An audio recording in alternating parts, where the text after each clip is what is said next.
Shout out to the mama chiefs. Yeah, you be quiet when Big Mama speak. What she gave us is a part of me. It flows through my arteries. Even on that journey, that love grows how the garden be. The first to teach us when we sick, the first to heal us. Mama's boy, yeah, you know, her pride and joy. Soul food, yeah, you know, I'm an enjoy. Calm you down just by the sound of her voice. There isn't another feeling inside when they're cheering you on at your game and you feeling the pride. You and your siblings fighting, she gon' make you put them feelings aside. She can't lead you down the road, but she can give you the guide. Where you think I get that blissful look in my eyes? I need a side of ice cream with Bim's apple pie. You know for sure for Mama Chief, you know I'ma ride. Cause we all need our Mama Chiefs.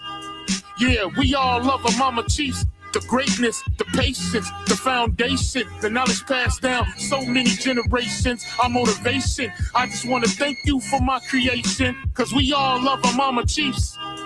Yeah, we all need our Mama Chiefs. Yeah, we all ride for Mama Chief. The dedication, I seen your tears at my graduation. Now look, Ma, your boy that made it. You the reason I'm one of the greatest. Yeah, cause we all need our Mama Chiefs. Yeah, we all love our Mama Chiefs. Yeah, we all ride for Mama Chief. Now be quiet, let Big Mama speak.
Shout out to the Mama Chiefs. Yeah, you be quiet when Big Mama speak. What she gave us is a part of me. It flows through my arteries. Even on that journey, that love grows how the garden be. The first to teach us when we sick, the first to heal us. Mama's boy, yeah, you know, her pride and joy. Soul food, yeah, you know, I'm an enjoy.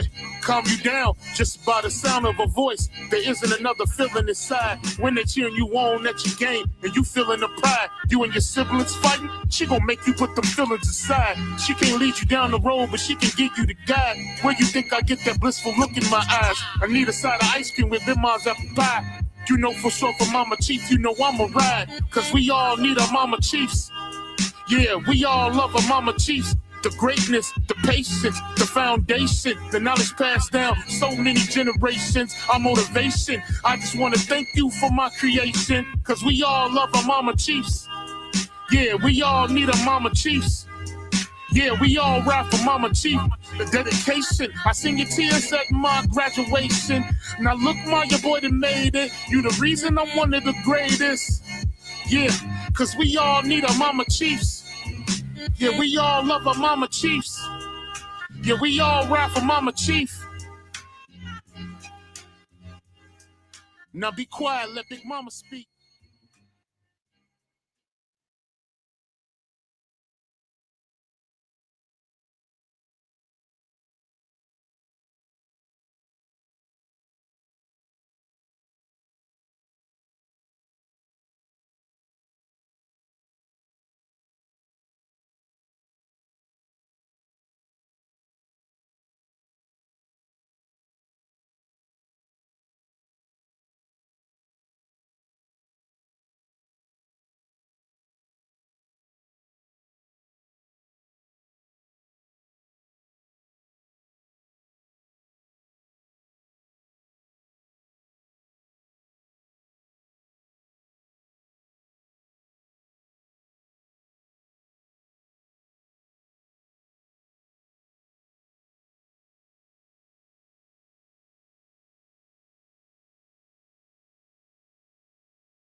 Woohoo.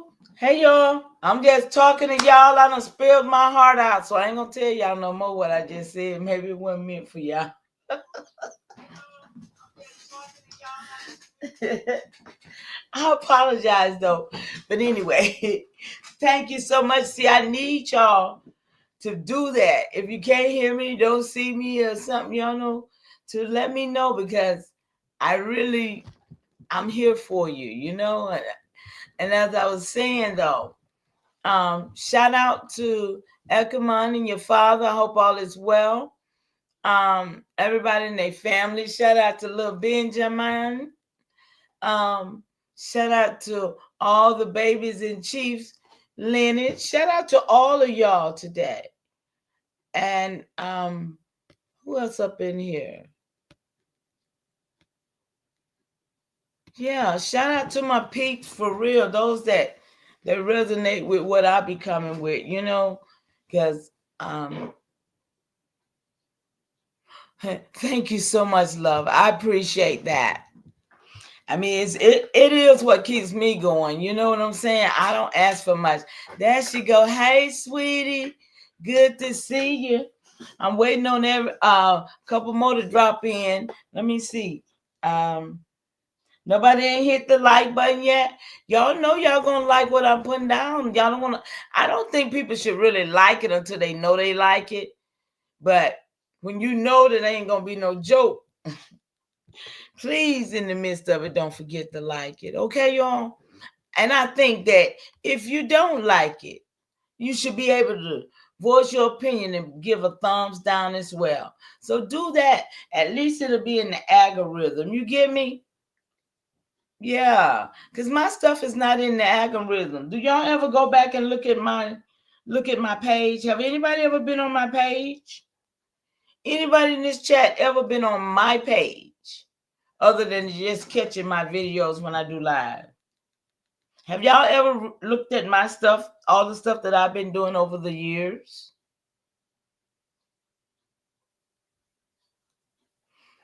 Well, I would invite you to go over and look at all my pages. I have 3 pages, maybe. Go and check them out. I got good information, y'all. So, yeah, go check it out. So let's see where I'm going here.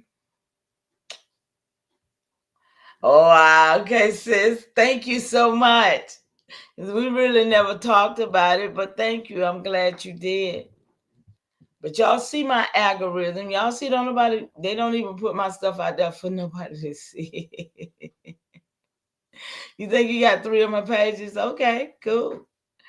Well, I'm honored and I'm glad that y'all recognize what, you know. I had a couple people today ask me, was I going live today? You know, hey, I mean, if it ain't but 2 people that need me to come live because they feel some kind of way, I'm there for you. Okay? And we can do this together. You know what I mean? We can do this together because what I'm aiming for right now is just to have a little fun uncovering things by way of the devices that they've connected us up to use. Oh, and I'm loving it. I am loving it. Okay? So let's see here.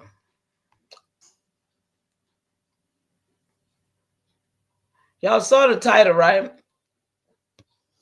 A lot of things happened in 1865. Ain't that what that was? And then who's zooming who? You know, wait a minute. Let me, yo. Okay, I'm gonna play the song one more time because I see a couple people ain't here, and I don't like to talk about people when they ain't here, which I'm not finna talk about them in no bad way, right? I just mean that I just want them to hear what I have to say. So I'm gonna ask y'all to stop that for a second. And I'm gonna ask y'all to be with me one time because I got a few of them in here. Everybody, my sisters came on in, but there's a couple of brothers I need to pull up in here. they started me on the day's journey. So I definitely want to give them their props. You know what I'm saying? I definitely want them to know that they helped get to this reality that I'm finna bring. Okay, let's see.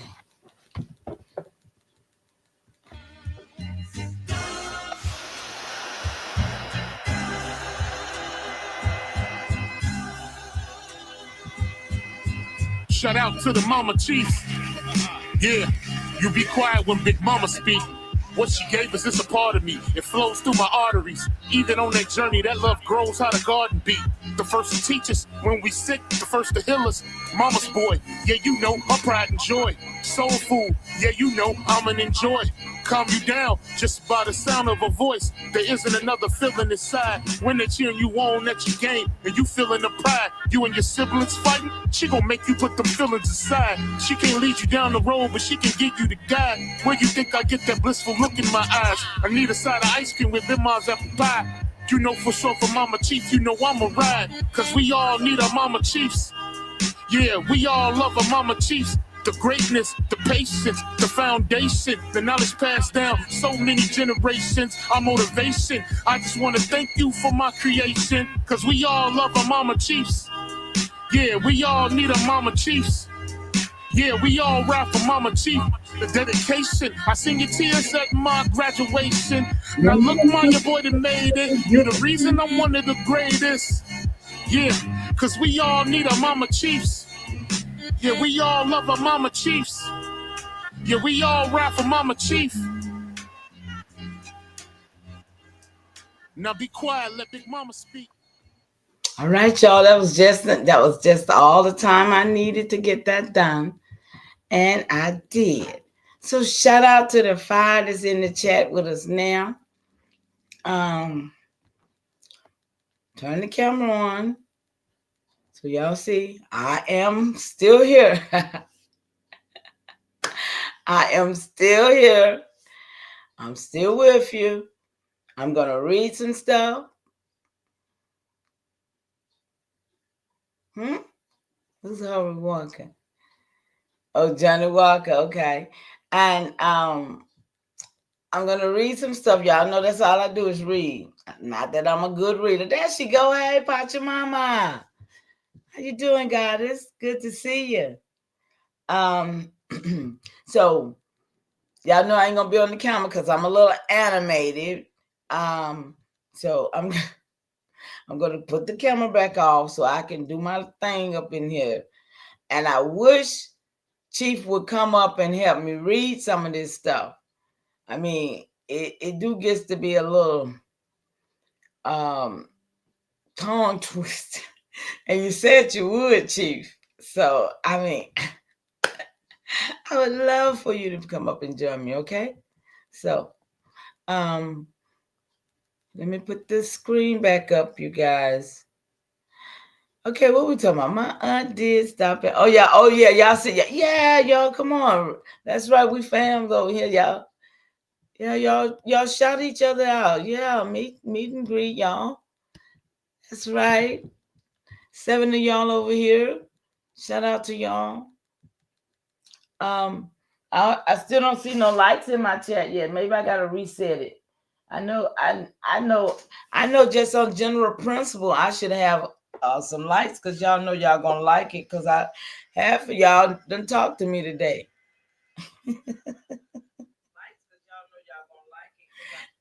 Right? Some of y'all done talk to me today. Y'all know what I'm finna come with. Some of y'all know what I've already shared. So come on. Let me see the algorithm. I see 8 of y'all. Somebody else just jumped in. Shout out to you. But no, y'all, I ain't gonna play with y'all in the chat for real. I'm gonna act like, because my sister told me don't look for nothing from the chat. So I'm not gonna look for y'all, right? I'm gonna let y'all handle the chat and I'm gonna handle what I'm doing. Okay, can we do that?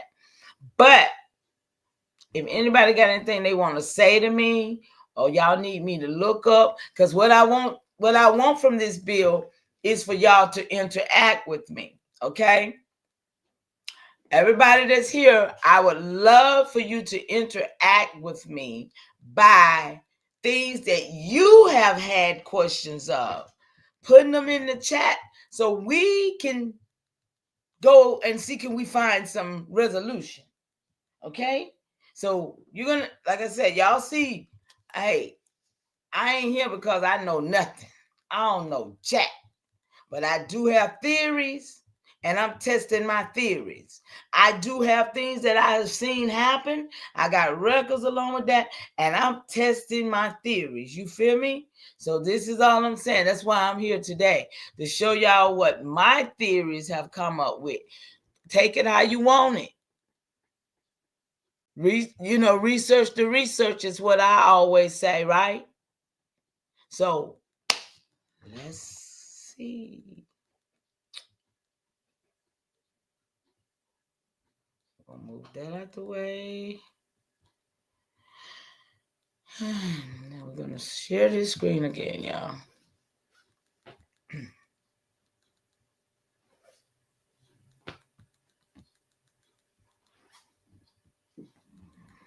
All right. Can we see this screen? Let's see.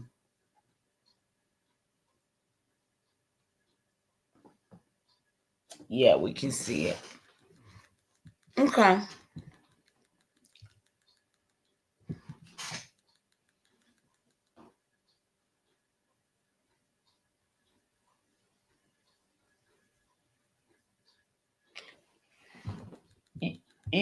Chief, I wish you'd come up and help me read some. It would be a pleasure and a delight. Anybody is welcome, I'm saying. Okay. Let me see. I'm not starting right here. Excuse me, I'm already. Okay. Let's see. So, well, first of all, I just want y'all to see. Y'all see over here? Can y'all see this where it says timeline of the first Americans? I'm gonna look at my tree and see, but okay. I said I'm gonna stay off that chat and get into this. Okay, y'all see? Can y'all see? But I need to know what y'all hearing, what y'all paying attention. Live and learn. Hey, love. Thank you for coming over. I hope you stay a while, and please like and share. Y'all, I need y'all to participate a little bit because this is about you as well as me. I'm showing you what I found. So do y'all see these things over here on this side where it says conversations? These are the conversations that I've had today on this device, right? Now, mind you, I have a phone that I've had conversations on it at the same time. I'm doing a conversation on the phone and this all day today, okay? So what I came here today is to show y'all the answers that I collected today that will eventually be in a book form of all these truths that I have been collecting. Are you following me? All of us needs to be putting our truth in the earth because you have almost been wiped out. You've almost been wiped out except for you yourself. You feel what I'm saying? Except for you yourself, you wouldn't exist. Your lineage would not exist because you're the only one that knows it and gives a darn about it. Everybody else is like last days and they don't care what happened. So you're the only one that's going to have to do this redemption. This is about redemption.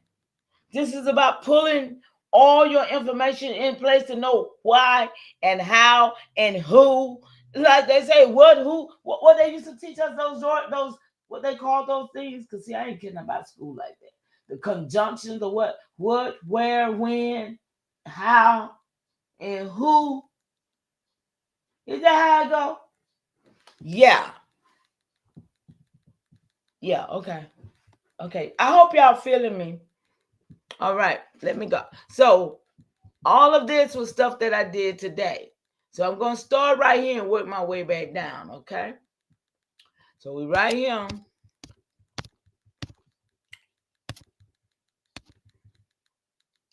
Can y'all see it? Did it move with me? Yeah, I hope it did. So we went over this yesterday, so I'm just going to tap into it. My question was, when did the people start calling themselves America? That's when I was getting to the first Americans. Remember? Most of y'all be with me every time I do a live. So if anybody new in the chat, I don't see you. So I can only talk to the people I can see. So I said, no, you misunderstood me. The name of American, the first being used in this land.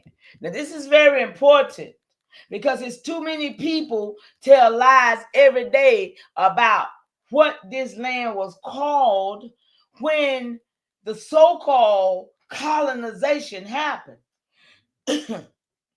How about the so-called real colonization didn't happen until the Reconstruction? Come on. Yeah, I know they don't teach that in elementary school and high school and college. They never thought this little lady right here would even figure that out. But I'm going to show you better than I can tell you. And like I say, research the research. Go yourself and keep, prove me wrong, because I'm not trying to be proven right. But I'm just researching the research. Okay? And I'm sharing with you. So don't, you know what I'm saying? Come on, let's go. So, it said, oh, I see what you're asking. Now, the earliest known use of the name America dates back to April the 25th, 1507. Anybody know about that? Anybody know about the German cartographer Martin Waldseemüller? See, let's find out about him. Let's find out about this man.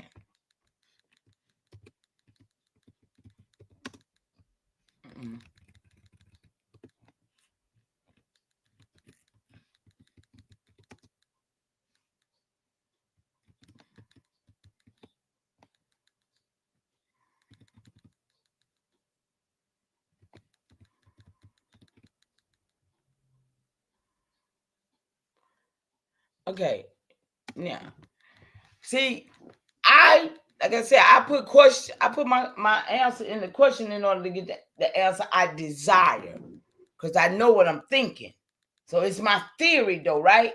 It don't mean jack, because it's my theory. But I push this to tell me the truth, okay? So this man, Waldseemüller, did he come to America? Well, I want to know, did he come to America? That's just my question. I want to know, what part did he have in America? Did he come to America? And what role, what was his role in America?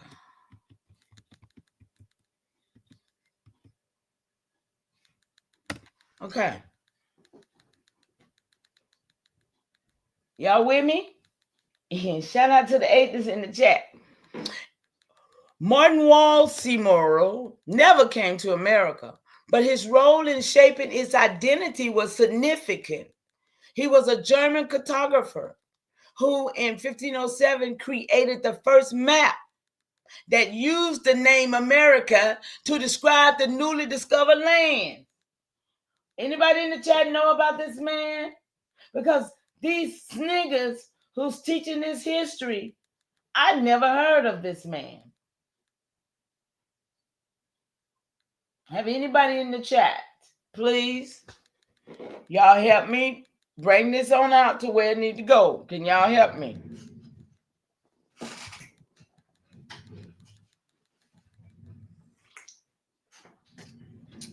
I guess y'all can't help me. Y'all ain't never heard of this? Anybody in the chat? My school teachers who teach about America.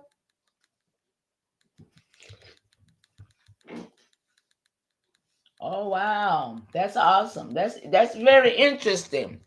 I hope y'all can screenshot this.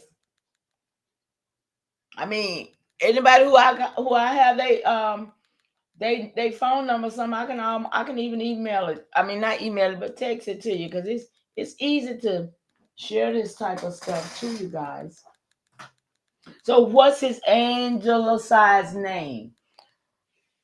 Okay, let's find out. What's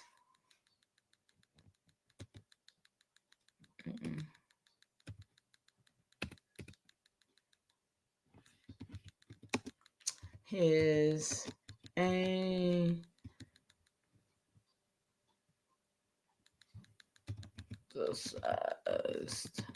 name?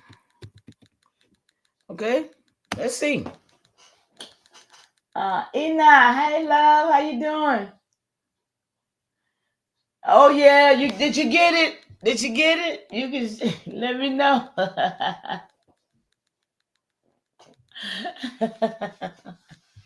Okay, let's see. Here we go. Can you see it?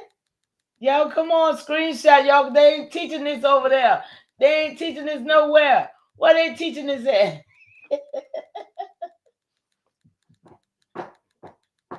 Y'all see it, right?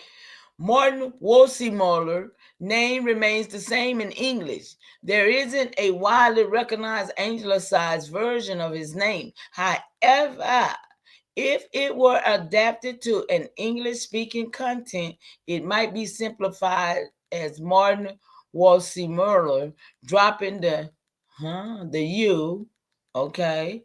His surname translated as Woods, like Miller. Miller, that last name Miller, okay? Y'all see it, right? Forest or Wood would be that walled. Are y'all following me? The walled in his last name would be broke down, and he could get a last name as Forest or Woods. The C is the lake, S-E-A, not S-E-E, but you see it, y'all? Are y'all following how this thing? These codes. This is breaking codes. The Muller, the I, the A-E-I-O-U is interchangeable, y'all. Come on. Are y'all seeing this? So the U becomes the I, and the name could come Miller. So he could have had either one of these last names. But historically, his name wasn't significantly altered in English records. Does this align with what you're looking for? I know you're deeply invested in uncovering historical truth. See? I damn sure am. Thank you. Okay, so now, right here, I want to know. Okay, right here. I want to see his name in English records. How about that? Would you like to see how it looks in English records? Let's just see. Y'all, but I'm just seeing something now. Show me English records.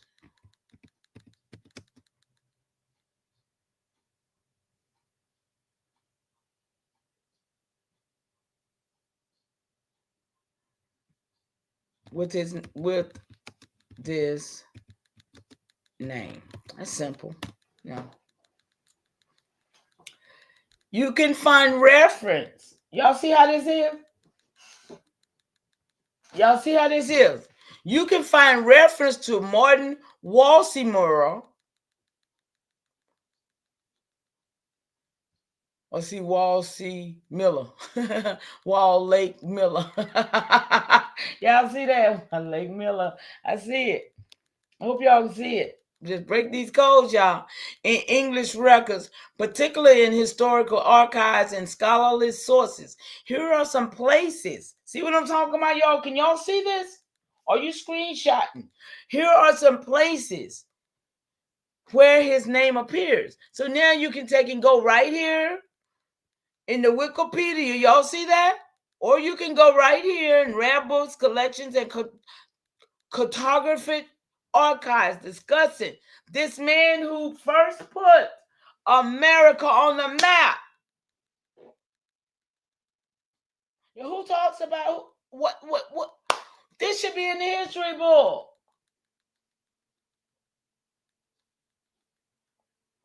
Y'all, I like y'all responding in the chat. Thank you. I'm going to show you this money trail right now. In a minute, we getting there, y'all. But y'all see this? Look at this geographical rare antique map. Oh, we got to go there, y'all. We got to go there. Oh, y'all, did it change? Do y'all get to see this map? Shout out to you, Cousin Davis. How are you, love? Good to see you. Thank you for coming to visit over here with me. What year was this? Wait a minute. Let's go back. But y'all, can y'all see what when I flip this map right here now? Y'all see this? Can y'all, did it go black? Oh, come on, don't play, y'all. Come on, y'all, don't play. No thanks. I don't want to do that. Do y'all see this map, this page? Antique and authenticity guaranteed. We'll sell only original or antique maps. This is a place that sell maps, y'all. Did y'all get a screenshot of this? Good. How was your day? Cuz I hope everybody had a good one. Cuz y'all, we here for a reason, y'all. Such a time as this, it's a good time to be alive. Why? For real, it feels good to be an American Indian. I'm AIAI. I'm American Indian Aboriginal Indigenous. I'm AIAI. Okay? I'm all of it. You can't see the map. Nobody can see the map. Okay, that means I gotta stop. No, you see a black screen though. You see the black screen. It's not a map. It's a black screen.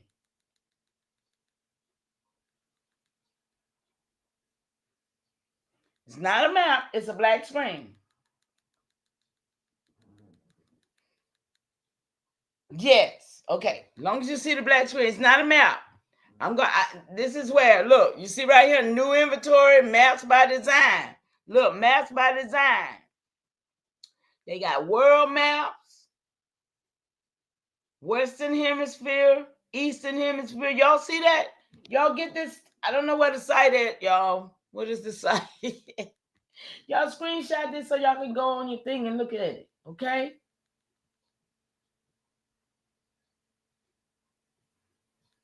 Yeah, it's on. Yeah, but it ain't showing you a black map. I mean, a black screen where you see what I'm doing.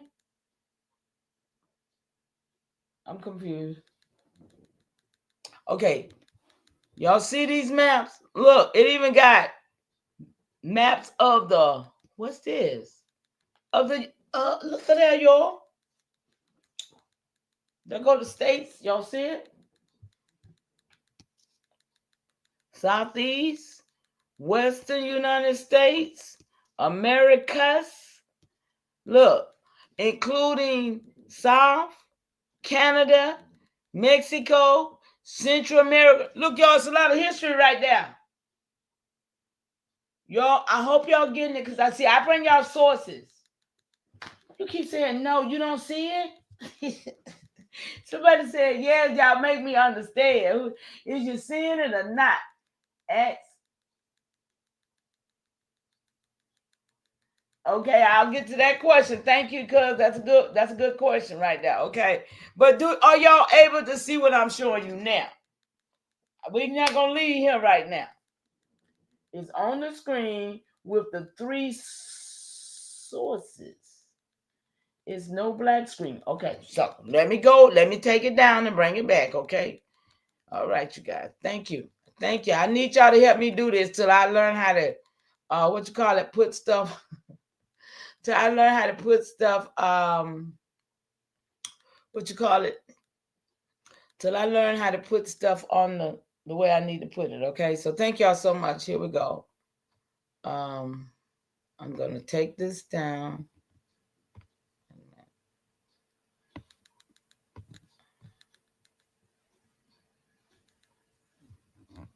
Okay, present, share screen.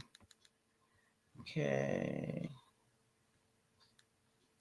here we go, y'all. Hey, y'all, can you see me now? Can you see it now, y'all? Yeah. It's a black screen that says Geographicus Rare Antique Maps. That's for you, Enoch. Screenshot it. Y'all, yeah.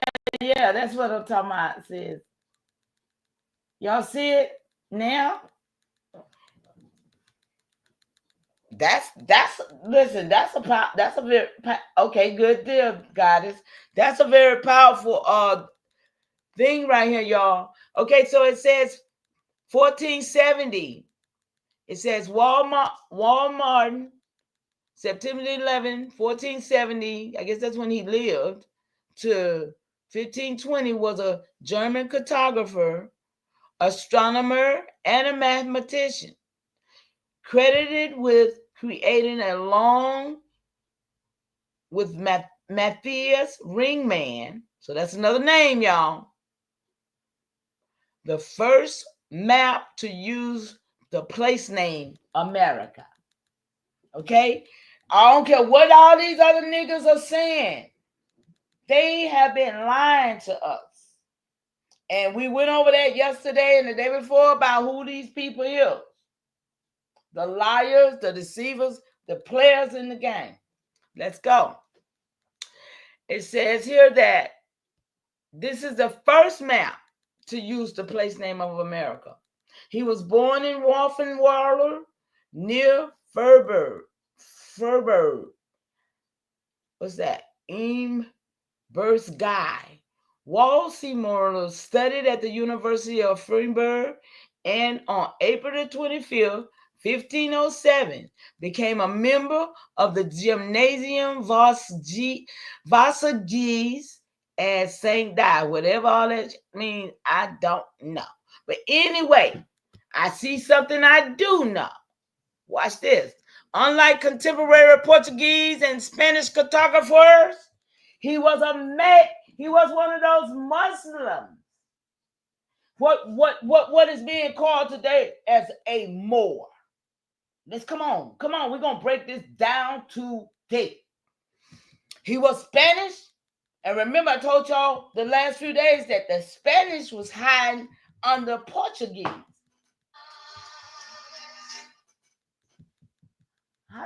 Since I'm on the line, but can you all hear me? Can you see me? Okay, what happened? The banner is in the way. Okay, what banner? Somebody said the banner is in the way. Okay, y'all don't see what banner? It was the Moors, Bubba. Yeah, it was, Bubba. Oh, wait a minute. The banner is in the way, Mama Chief. Can't screenshot the whole page. Okay, what banner, baby? Give me a. Let me see what banner. Are y'all seeing this with a picture right here?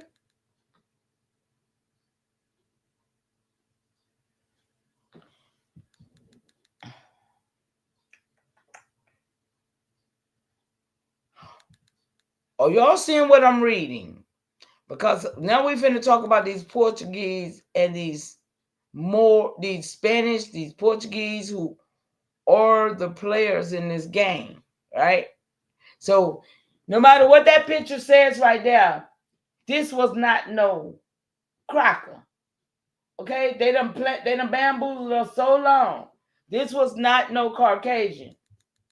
Y'all see his picture, right? We've discovered that, right?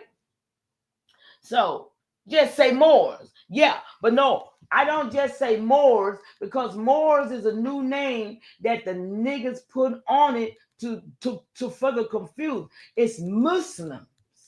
See, it's Muslims. and it's Christians, and it's so-called Jews. So them three right there is the ones that were kicked out and didn't have a home that came to take up a home. And everything was disguised as a black and white thing, but this didn't happen to the 1800s. So let's go there, okay?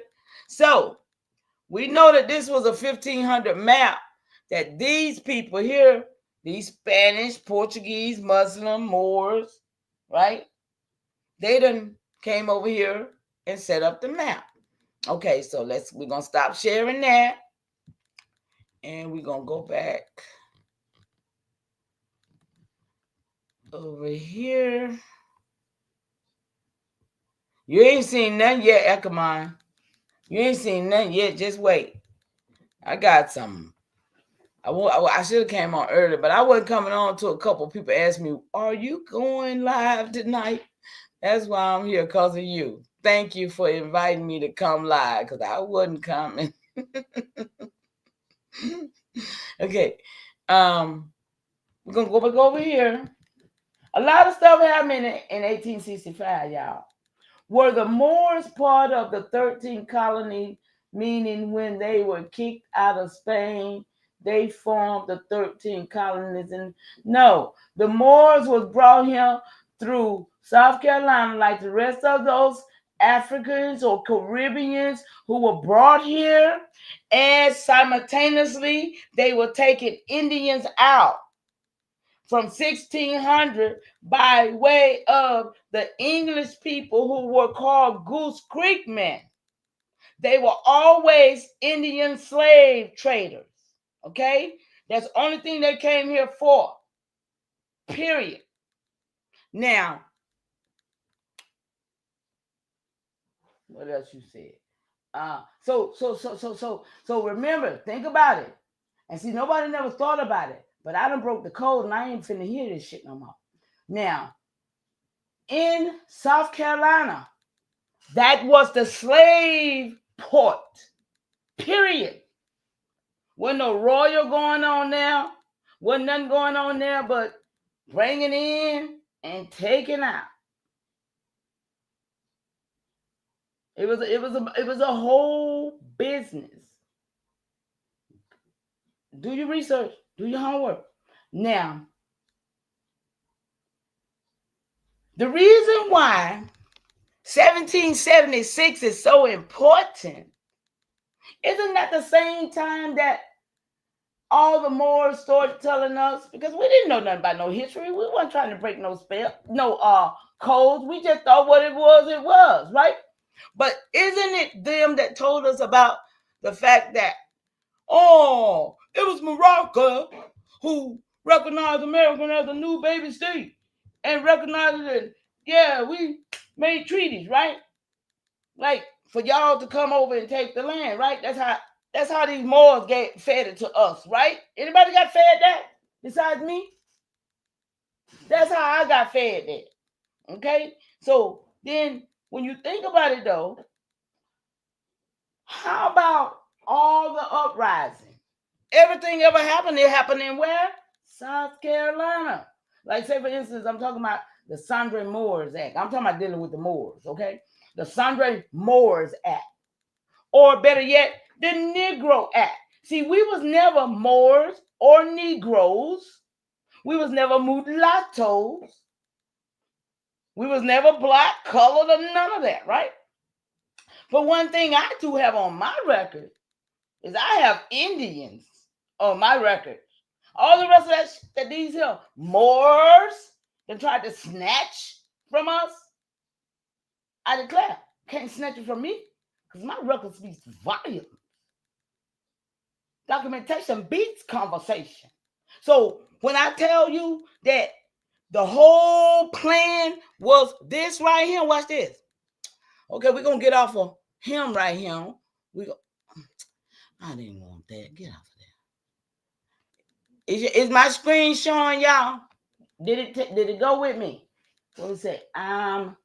Never looked at it like that. Oh, you finna look at some more stuff, baby. Look. I'm so happy that you came. We appreciate you. Whoa! Hey, baby! I appreciate you for telling me that. Thank you so much. Listen, it's only going to be a few of us get it because going to be a lot of people still want to be what they is and play this game on us. But we're going to have to stand up against the game because I'm finna show it to you. Okay, hold on. I'm finna get back. Find my way where I was. Okay. Yep. Okay, right here. Okay, right here. All right, y'all. Y'all, this finna be good. I hope y'all enjoying it so far. Okay.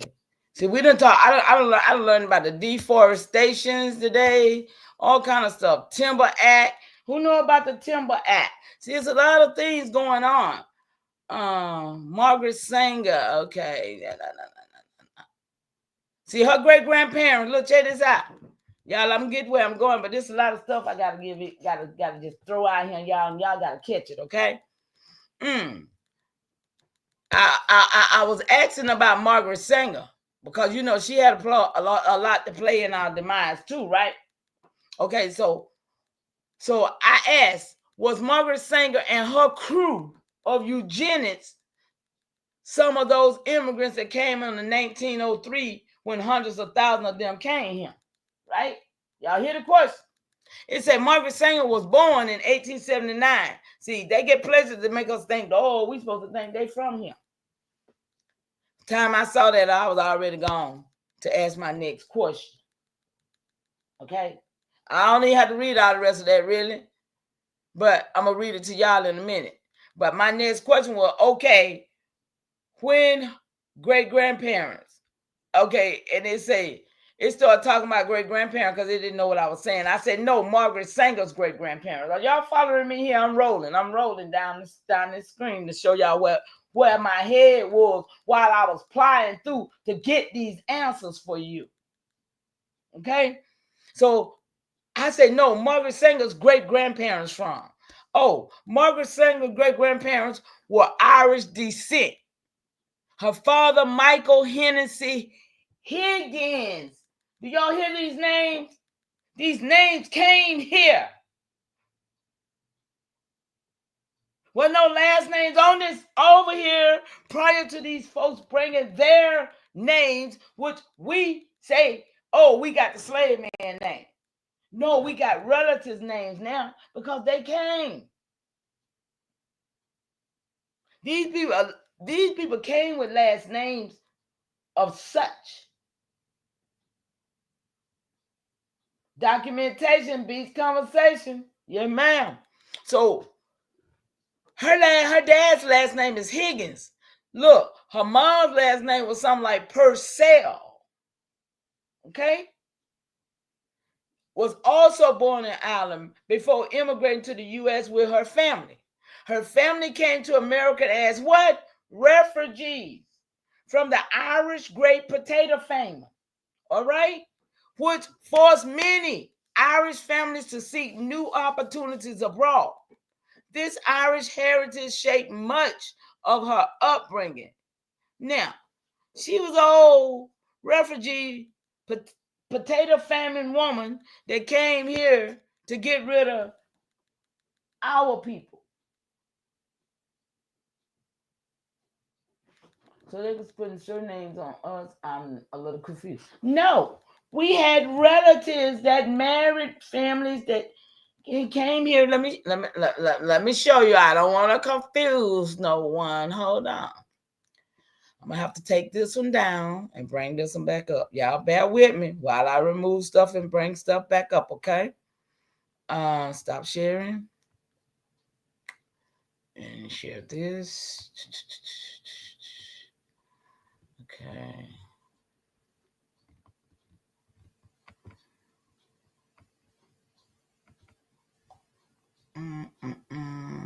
Vertical. No. I think I want that. Okay, that's what it was. All right. Y'all see the tree, right? Okay, so I'm going to go and look for somebody. Who am I looking for? Oh, snap. Go back.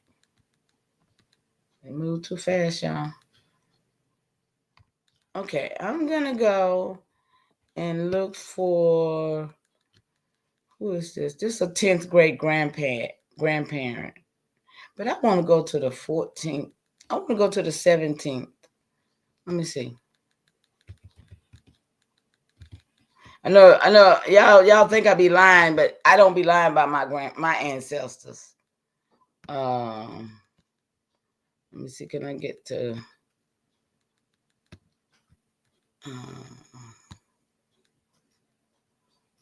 Let's see what.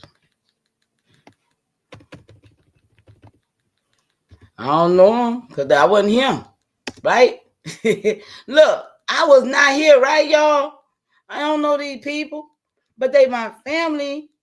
They come up in my tree.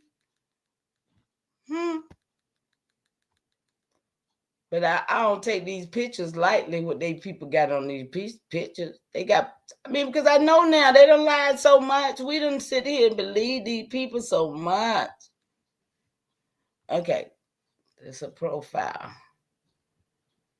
Let me see. Okay, but it's still a great grandfather and all that stuff. Okay, but okay, this is what I'm trying to show you. Hey, come on. Okay, let me see what y'all saying in the chat before I say it. I never looked at it that way. In America, you did say.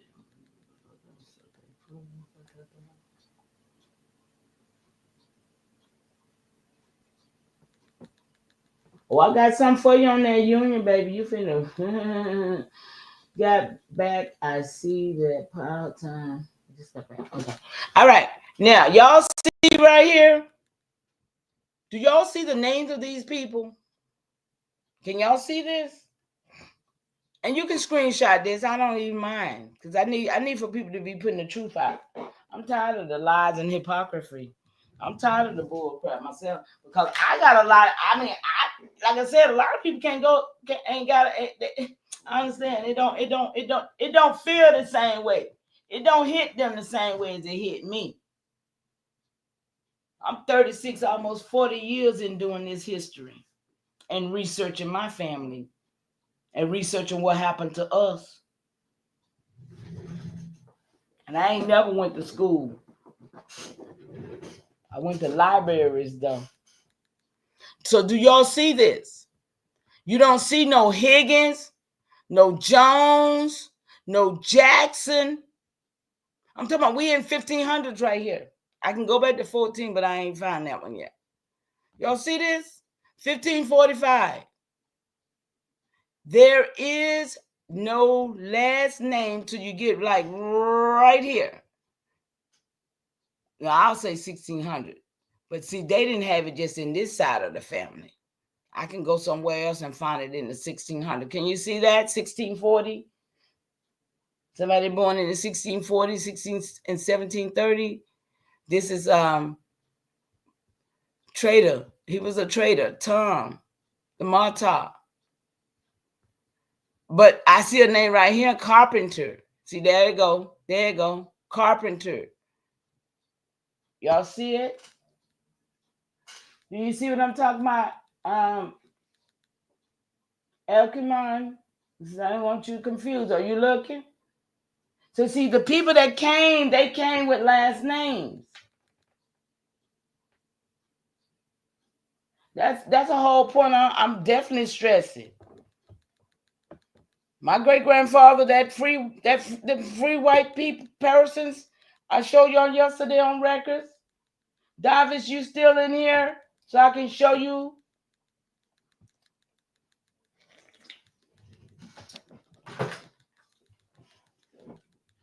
So where is Indians did not have? So where is Indians did not have last name? You don't see this?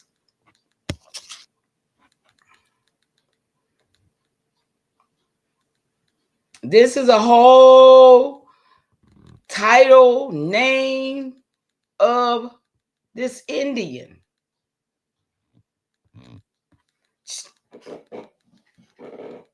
Can you see it? Oh, okay, Davis, I see you, baby. Can you see it? Come on.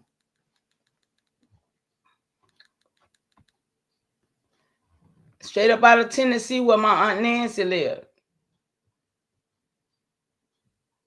Remember, my great-grandfather was in Tennessee as well.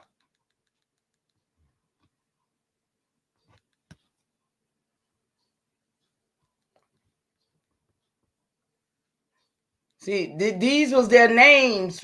If you want to say somebody had a last name, Martha was their name. Are you seeing what I'm saying? If you want to say, oh, well, what last name they had? They didn't have no Jones, Jackson, and James. Those are English names. I remember I did that a few days ago. I showed where you can pull up your name and it'll tell you where the name come from. Those people came to this land. And if we can understand that, they came. And when they came, we was here. But now it looks like they done told us, fed us all this war stories and shit. And I'm going to show you, it wasn't like you think it was. Okay? I'm getting there. Y'all bear with me. It's taking a minute. And see, y'all see this right here? Y'all see that 11? I got 11 hints on this. And I already got GNet community. I already got stuff built up. I mean, stories about these people. Shack, great continuation. Good to see you. I mean, already got information, already got, all kind of stuff about them. Of course, they give us these pictures here. But see, like I said, my research has showed me them cartoon pictures, honey. I know my folks. Y'all ain't got me like that. Y'all see this up here? Chota, Cherokee. These were Aunt Nancy, who I was telling you about, that won the war. That those people over there think that's their aunt. But they can't match the blood. They can't put their blood on the table. I want to. Let's go put our blood on the table. Let's match our records. Because I know you got Caucasians over there talking about they the chief. So I know that ain't going to fly with me. Not when I get through with this. Watch this, y'all. Okay, I'm coming out of the genealogy. Did that make more sense to you, Elkamon? Did I clear up that name thing? If not, I'll stay here a little longer.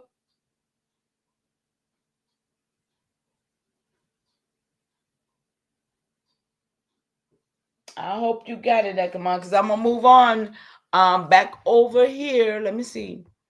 I'll leave that up because I'll come back to that later on. But because there's some more stuff.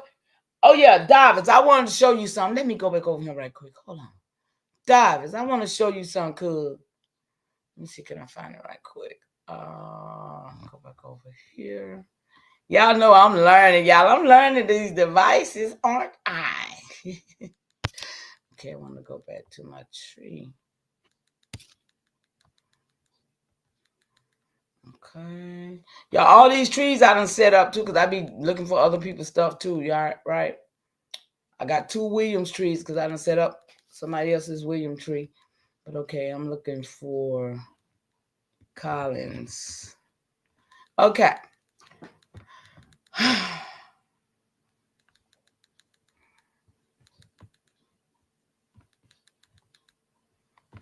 David, this for you because I want you to see my great-grandfather.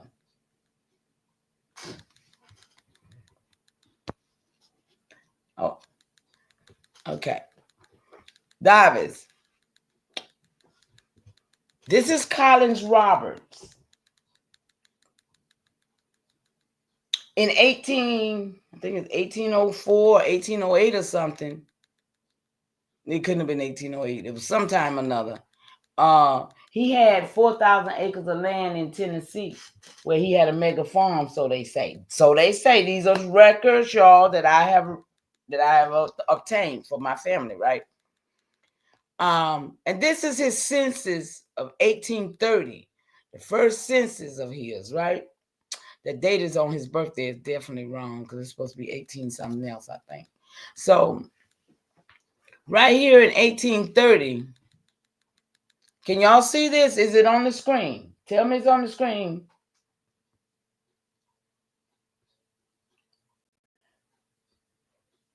Can y'all see this Collins Roberts? in Anderson, Tennessee? Yes, good deal, good deal. This is my great-grandfather, my father's father, right? And I have one of his sons, who is my great uncle, on the wall. So I know he was not no pale skin today as we know Caucasians to be, right?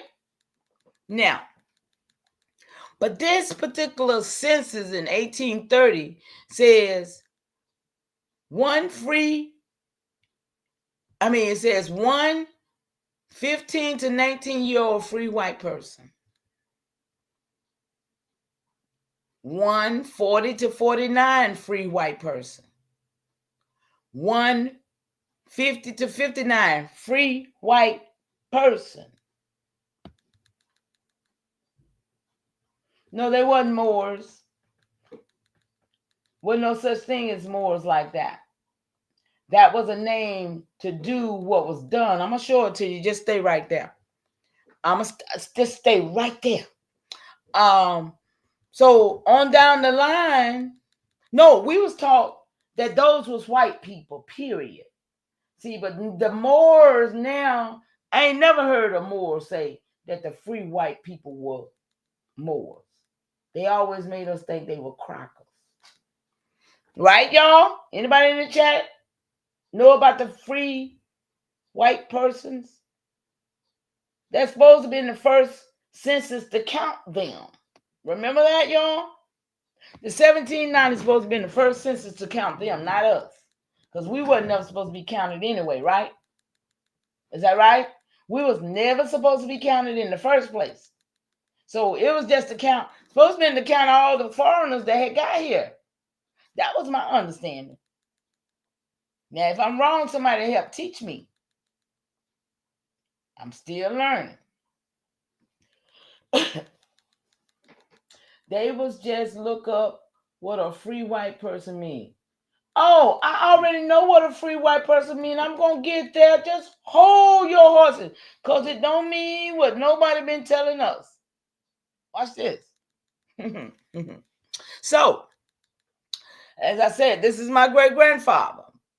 And nobody never showed no free white persons in their tree.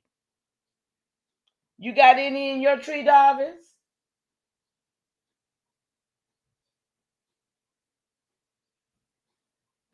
Anybody got the free white people in your tree? Know that they are not white people. Know that they were the colonizers. See, the way it seems as though we were the conqueror and the conqueror, because they came and they married within us and conquered us, right? But no, I can't call myself a Moor, because of the fact that there's nothing pertaining to a Moor except for it was kicked out of its land. It don't have no homeland. It's a vagabond. It's a pirate. It takes booty. It robs people. It kills people. And it lies still. And, it's just the worst vermin on the earth, really. Watch this, cuz I'm going to show you. I would never call myself that. I call myself an Indian, because that's who my people were before all of this happened. So, but anyway, the point that I'm making here is that if you got records in 1790, everybody should go back to 1790, pull their records, and look at them, and know that those free, see, it says right there, see where it says Slav? See, that was the pale skin. Now, these was the pale skins that when the Moors, the Jews, the Muslims, the Jews, and the Christians got their little plan together, when we stopped having these few Caucasians up in here as so-called slavery, remember, they put them in the mountains. They kicked them in the mountains. They became the hillbillies, the rednecks, and the crackers. Okay?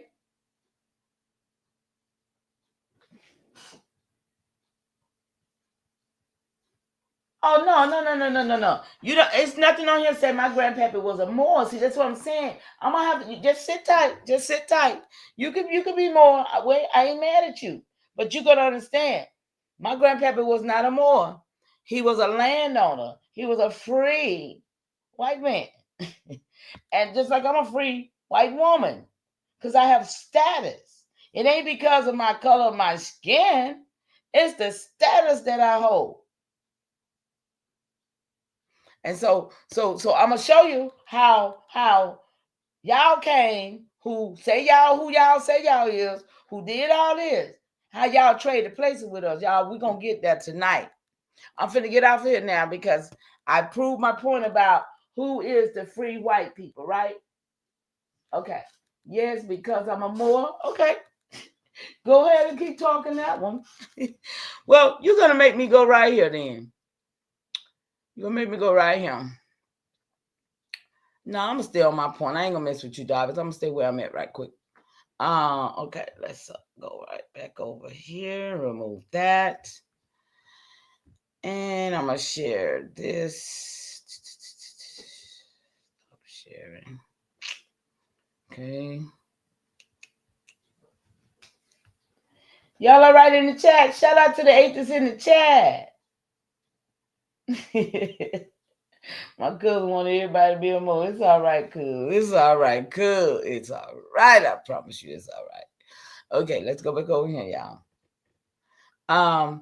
Okay, so we was at the Margaret Sanger. Okay, so we understand that she was who she was and all that, right? So then we're gonna go on down.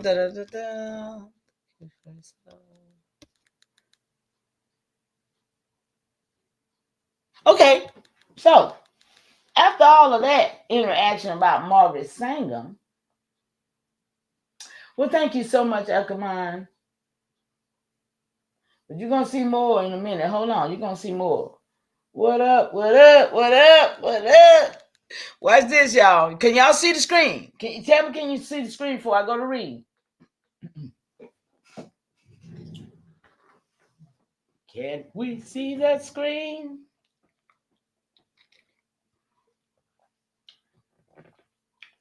Am I on? Am I on? Am I on the screen? Chief, you are so and we okay, we're on the screen. Okay. Now, y'all watch this. Here go my next question. I don't skip. We done understood that these Irish came here, right? And did we get a date on that? We finna to. Okay, so when these Irish came, it says, I say, the Irish came here hungry and now are running America. Wait a minute, how did I get here? Because something happened to show me that they were doing something in America for me to ask that question. Where was it? Hold on. Let me get. Okay. Okay, so her family came to America as refugees from the Irish Great Potato famine, which forced many Irish families to seek new opportunities. Opportunities. Y'all hear that, right? Opportunity. See, that what got my head to flicking, and I had to go and ask another question, right? So the Irish heritage shaped. Here we go. That's why I was intrigued. The Irish heritage shaped much of her upbringing and worldviews. We talking about America, okay? Her. We talking about America. Don't get it twisted. So I go down here and I say,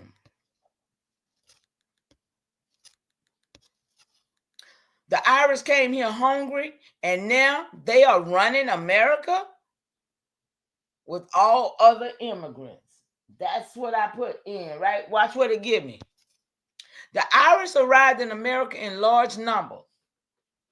Especially, y'all watching this with me, right? Y'all can't see it. Especially during the Great Famine. When was the Great Famine? 1845 through 1852. When starvation and the economic hardship forced millions to flee Ireland. Like my sister Sharon said, is that all they was eating there, y'all, was just potatoes? That sounds kind of strange, don't it? I didn't never ask them what was they eating. Is that all they were eating? Y'all, do anybody want to know what else they had to eat in Ireland for them to get so damn hungry off of not eating potatoes that they had to run their ass over here? Really, truly? Let's find out. Let's ask the question. What else was they eating in Ireland when the potatoes went bad? What? What foods cover? I mean, nobody never thought about that. I just did. Okay, so let me see what question I'm gonna form here. Okay. When when the potato famine happened, when potato famine happened, what? Oh, wait a minute, I ain't even right, y'all. I'm so excited. When the famine happened, what other foods did they have? I better say in Ireland, because that was a long time ago when we was talking. It might remember though, in Ireland. Look, it might remember, but I ain't gonna take a chance. I'm gonna make sure. Okay, let's see what come up, y'all. During the Great Irish Famine, y'all. Come on. I mean, inquiring minds do want to know. Don't you want to know what made them leave because they said they didn't have no more potatoes? I mean, they didn't have no more potatoes, but that's what made you leave? I think that's a lie, y'all. That's a lie that was created by the Moors. Okay? That was some lies created by the Moors. See, they made us believe a lot of shit. Let's go. During the Great Irish Famine, y'all got the date, 1845 to 1852. The primary food source, the potato, was devastated, because I don't like potato like that, by potato blight, leading to mass starvation. Oh, snap. Damn lie. Leading to mass starvation. However, Ireland still had other food sources, but many were exported to England. Why were y'all taking y'all food to England if y'all ass was hungry? Y'all, I see, this bears research, y'all. I can't research all this tonight. Because, see, I'll be going right now trying to find out, well, why y'all sending y'all food to England? What the hell going over there? Y'all see the roller coaster? Y'all see how this go? Why the hell y'all starving, but y'all sending y'all food to England?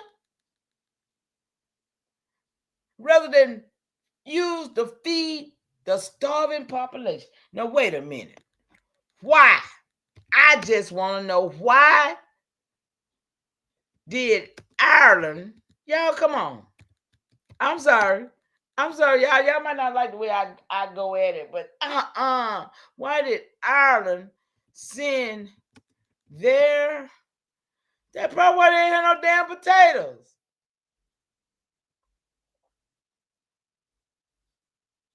Yeah, that's why they had no potatoes. Why did Ireland send their potatoes? I'm gonna say potatoes. I ain't studying them. Potatoes to England. What's wrong with them? To England when they were starving. That's crazy. That don't even make sense to me. It makes sense to anybody in the chat?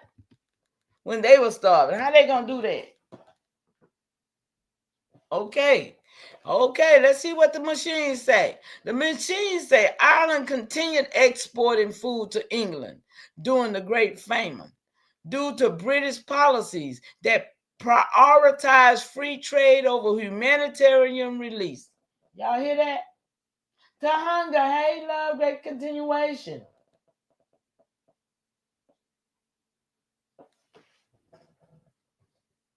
Who didn't want to be slaves anymore?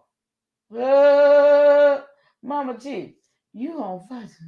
I'll be right back. I got you. Yeah, go watch your papa. Give him a hug for me.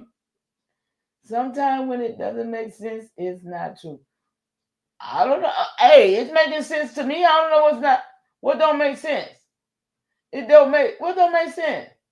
Making sense to me. I don't know what it is. Ain't nothing making sense to somebody. No. Oh yeah, you know that. Oh, I know what you're saying. Talking about for them to send their food over there, cause yeah, it don't make sense. You know it ain't true, right? I'm right. I got you. I got you. Now it says that the British policies that prioritize free trade over humanitarian release, the British government, particularly under Prime Minister Lord John Russell. Y'all hear that name? Lord John Russell. Who last name Russell? See, I'm trying to tell y'all, we're beholden to these names that came to this soil. Those names were not on this soil. Believe in lasting, what's it? Laissez-faire economics. See, I got to look that up. What is that? What is that? What is that? What is that? Y'all, this is how I research, y'all. I'm sorry. I said I was going to do this and show y'all this stuff. Show you me getting it as I go.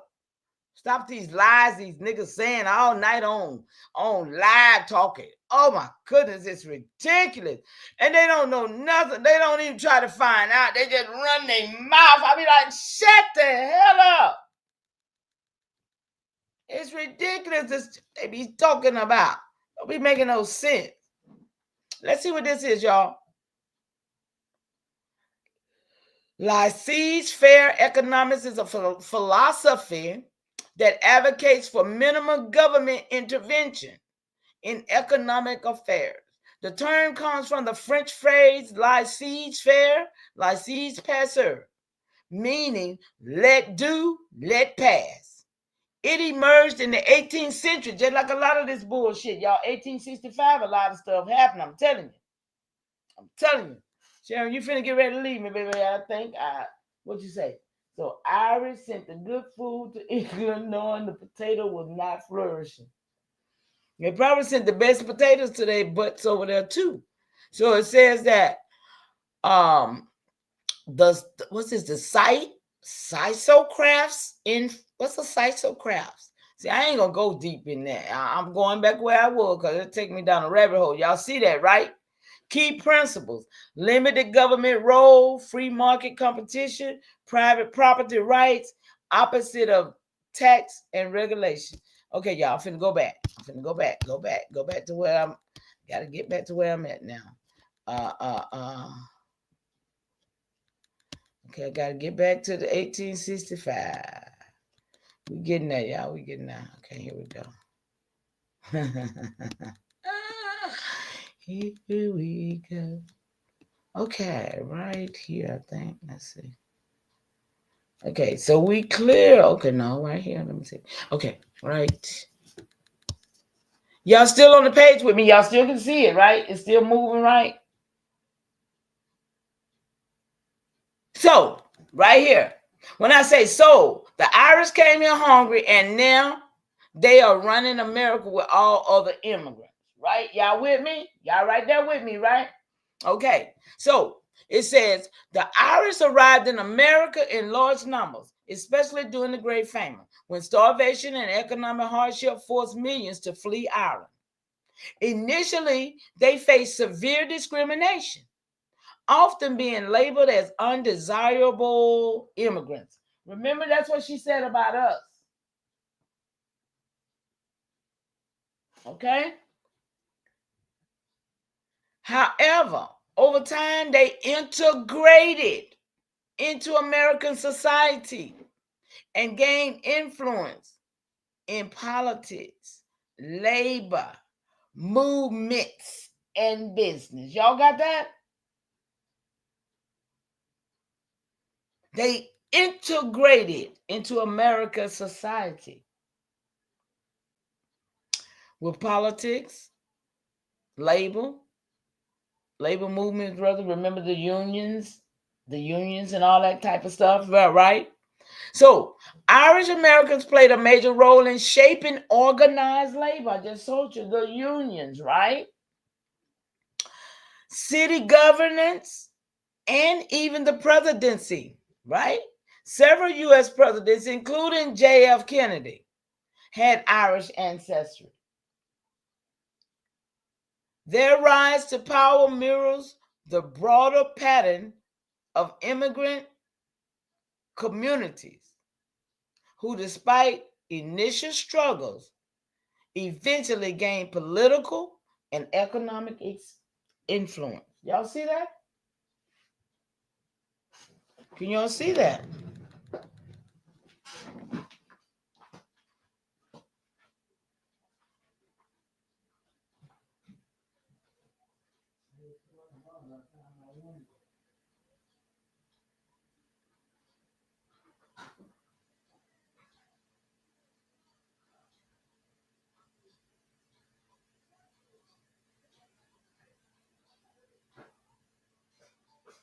I'm sorry, y'all. I got quiet for a minute. I heard some noise. I had to go and investigate.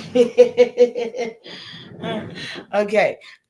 So, y'all see this, right? So then, of course, the machine asked me, does this align with my research?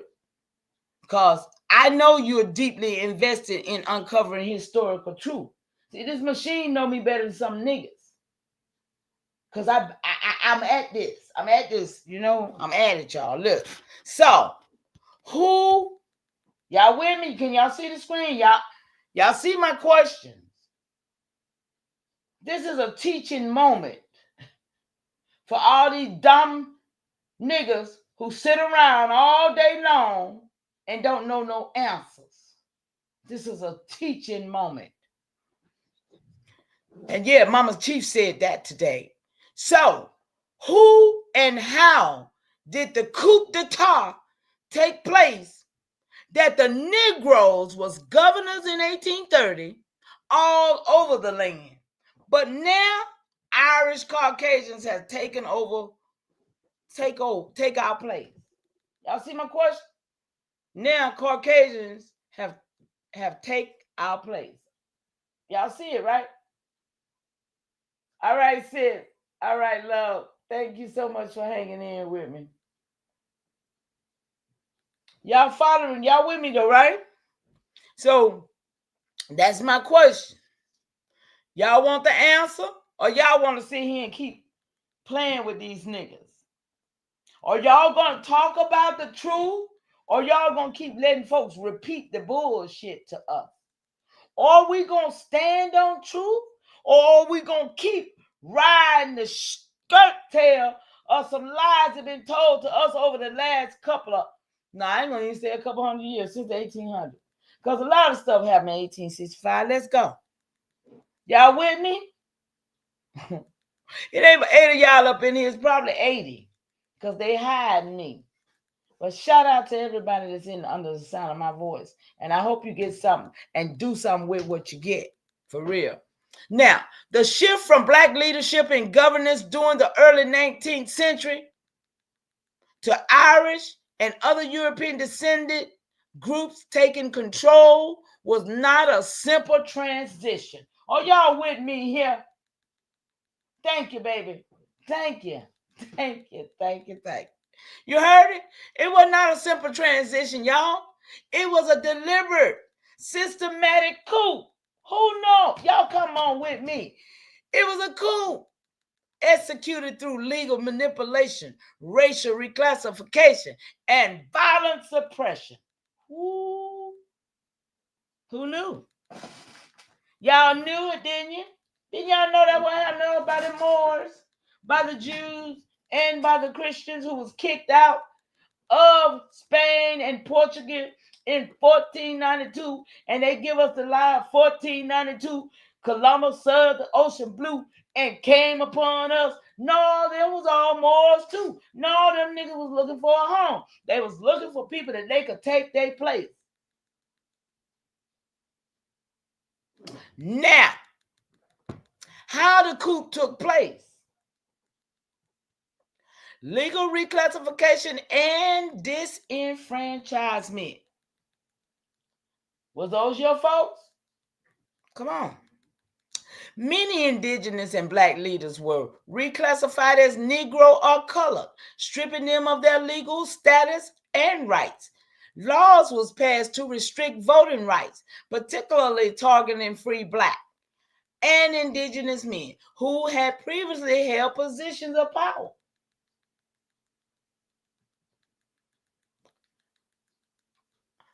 The 1830 Indian Removal Act forced many indigenous communities off their land, weakening their political influence.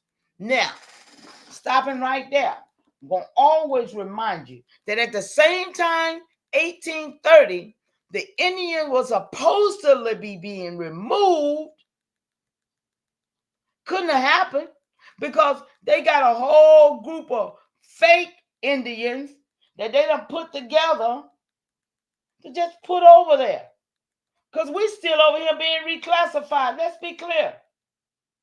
We still over here being moved around, put on ships, like from Alexandria, Virginia, taken to Louisiana, and nobody never know whatever happened to you. Stuff like that was being going on in this land with our people. During the same time, we had all of the so-called colonies and lands being governed by so-called Negroes. Now, remind you, Negroes was African. Remind you, Negroes was the Moors. Remind you, Negroes was not indigenous Indians to this soil. Negro was a name that came from Spain, from Portugal, from their caste system. All of those names are their caste system. Those caste systems did not arrive here, did not come from here. It arrived here with them. Because they came here with a plan. Let's be clear. Now, 1830, Removal Act, all that going on. We got niggas running stuff. And then we got, at the same time, we got one of my relatives, Joseph Roberts, named the same as my father, that was taken. He was the leader and the president taking them to Liberia. So at the same time of 1830, while the governors was ruling this place, while the so-called Indians was being removed, while still niggas was leaving every so-called state of this continent going to Liberia. How does that make sense? And then at the same time, they killing us, they doing all kinds of things. It was a lot of us then, wasn't it? So I'm just saying, watch the coup. Watch it. Just watch. I ain't through yet, y'all. What time is it? How long I've been here? Okay. Now, number 2, violent overthrows and political suppression. These are the things that happen to us to cause us to lose the power that we had all the way up to 1830. How we had all this power in this land, and which, remind you, everybody that had the power had last name, so they had came here too. They was not originally from here as the Indian, as these people here with no last name. Let's be clear. It's 2 sets of people on this land. It's people who came and it's people who was already here. And the people who came, they came with a plan. The people who was already here, they didn't know these people was siding up on them like that. But it happened. And we're here now. But we got to realize who we are, that we are the conquered and we are the conqueror. We are here in this space and we are those people. Okay, let's go. The violent overthrow and political suppression. Wilmington massacre. Thank y'all for the love. Give me some love in there. I appreciate that, y'all. Thank y'all. Thank y'all. Thank y'all so much for being here. I really do appreciate y'all. So, Wilmington massacre, 1898, y'all. Remember, 19 the 1919 bloody summer, how we still had, even after these wars and stuff, how we still kind of had things intact. We hadn't lost everything, but still, it was some kind of way where somebody had to put the so-called pale skin over us and in our face. The white man this, huh? The white man that, huh? Who did that? Who fed us the white man like that? Huh? Who gave us a white man like that? Because now remember, they didn't get here to 1903 and hundreds of thousands of them. So the few white people that were coming over here by way of who? The Moors. They always tell us that. They brought the women and some children so that they could manipulate and use them and make them into slaves and breed through them and make mulattoes through them. So all of the mulattoes going on in North Carolina, because that was the breeding court. So they was breeding what they wanted to breed over there. Oh yeah, the Yakub story over in North Carolina. Okay. Then you got the Royal Colony in Virginia.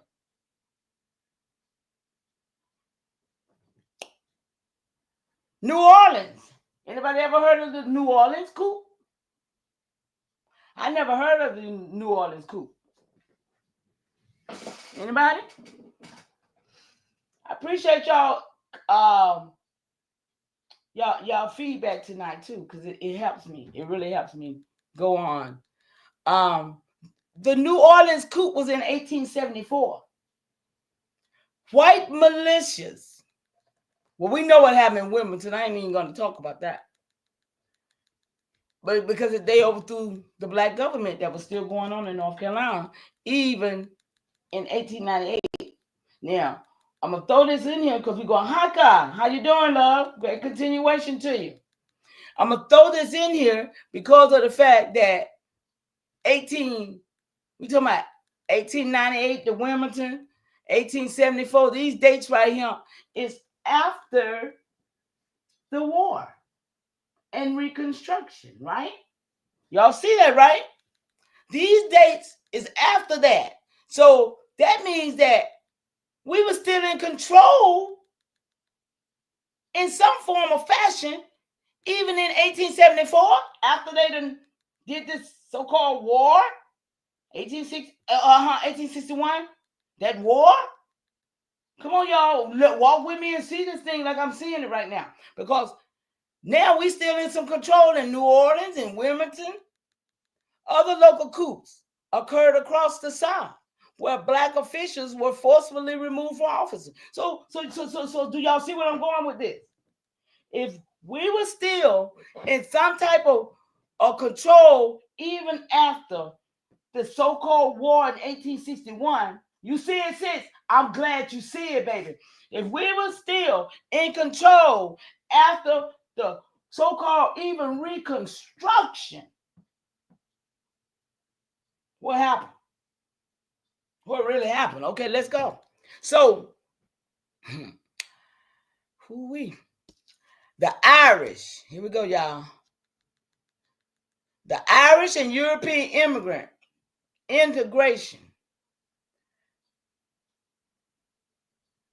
Irish immigrants arrived in large numbers in the mid-1800s, initially facing discrimination. Over time, they assimilated into white society, gaining political power through labor, union, police force, and city government. Y'all see this shit, right? Police. Anything with the government is against us because they came and assimilated into a white society, gaining political power through labor, union, police forces, and city governance. That's the power right there. It says many Irish leaders aligned with white supremacist policies, okay? Distancing themselves from black and indigenous community to secure their what place in the system. Y'all see that? Shout out to you, babies. Do y'all see where I'm going here? Okay, so now the result by the late 19th and 20th century, Black and indigenous leaders had been systematically removed from governance, replaced by European descended officials who reinforced racial hierarchies. Are y'all with me here? This coup was not just political, it was economic, legal, and social, ensuring that the power remained in the hands of white elites. Are y'all feeling me right here, right now? Y'all, this is nugget.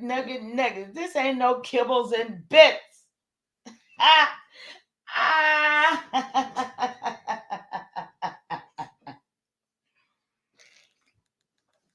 This ain't kibbles and bits, right or not? These are real nuggets. Now, so my next question, y'all. Y'all ready? Y'all rock and rolling with me?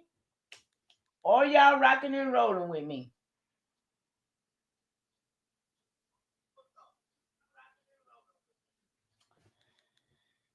JJ, how you doing, love? Long time no see. I'm glad you're here. Thank you for showing. Let me see you. And thank you for the fire emojis. Yeah, y'all. I ain't even got that yet, y'all. I'm getting that though. Y'all see it, right? We finna get to this reconstruction and find out really what we're going on. The Creoles, yeah, my sister Sharon working on them Creoles right now. Y'all see, we on the same page. When I told her about it, she was like, "Yeah, that's why I'm doing this." I was like, "Yep." Y'all, I'm telling y'all, research the research. Now, so here go the question, y'all. Y'all, do I ask good questions? I told y'all, if you got some questions, somebody ask a question. I think I answered your question though. Anybody got a question? Okay, so we got it now. I'm telling me and my machine, right? I said, "Oh, we got it now. We got it there. We know where we're going now. Watch this." I said, "We got it now." 1865 Reconstruction with the new, watch this, the new Union Army. Because this army, y'all know about the Union Army, right? The Union Army was set up and consisted of Russians, Germans, Australians, all kind of people came and was part of the Union Army. So they brought them here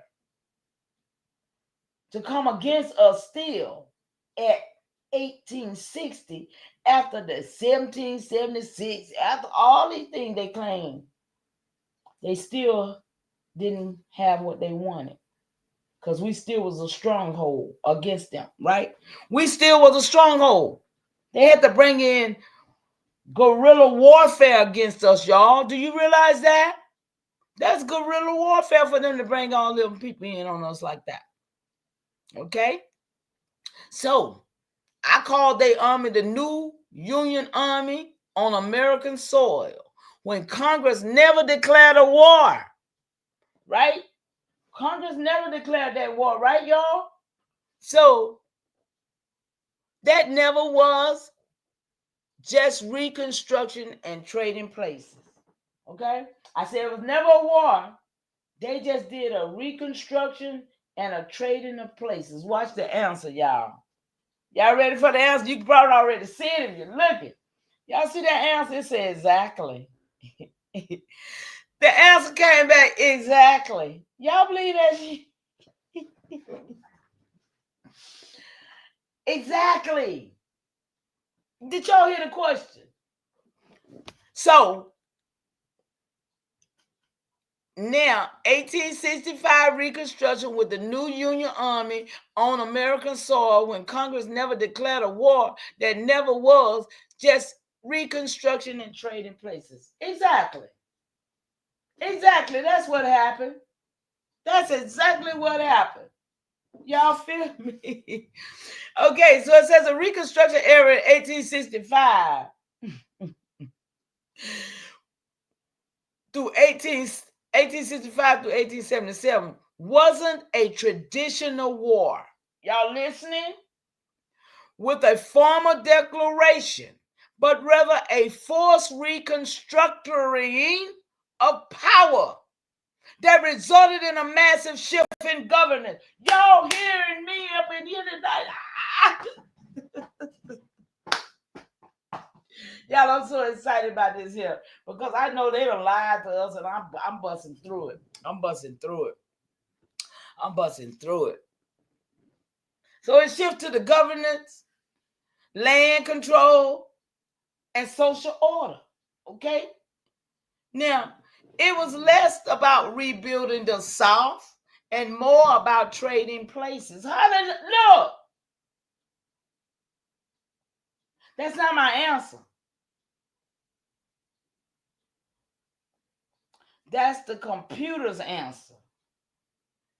It wasn't about rebuilding the South and more about trading places, repositioning control from one ruling class to another one. Are y'all with me? That's why it ain't but 8 of y'all over here, because it ain't enough of us on this. It's a lot of folks on bullshit, though. A lot of folks on bullshit. Research, baby, research. Research instead of asking dumbass questions that none of the dumbass niggas know the answer to. Yeah, just research, Dobbins. Now, here we go again.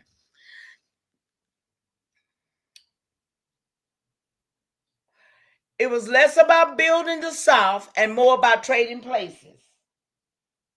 Repositioning control from one ruling class to another one. This is when they took over. Okay? Now,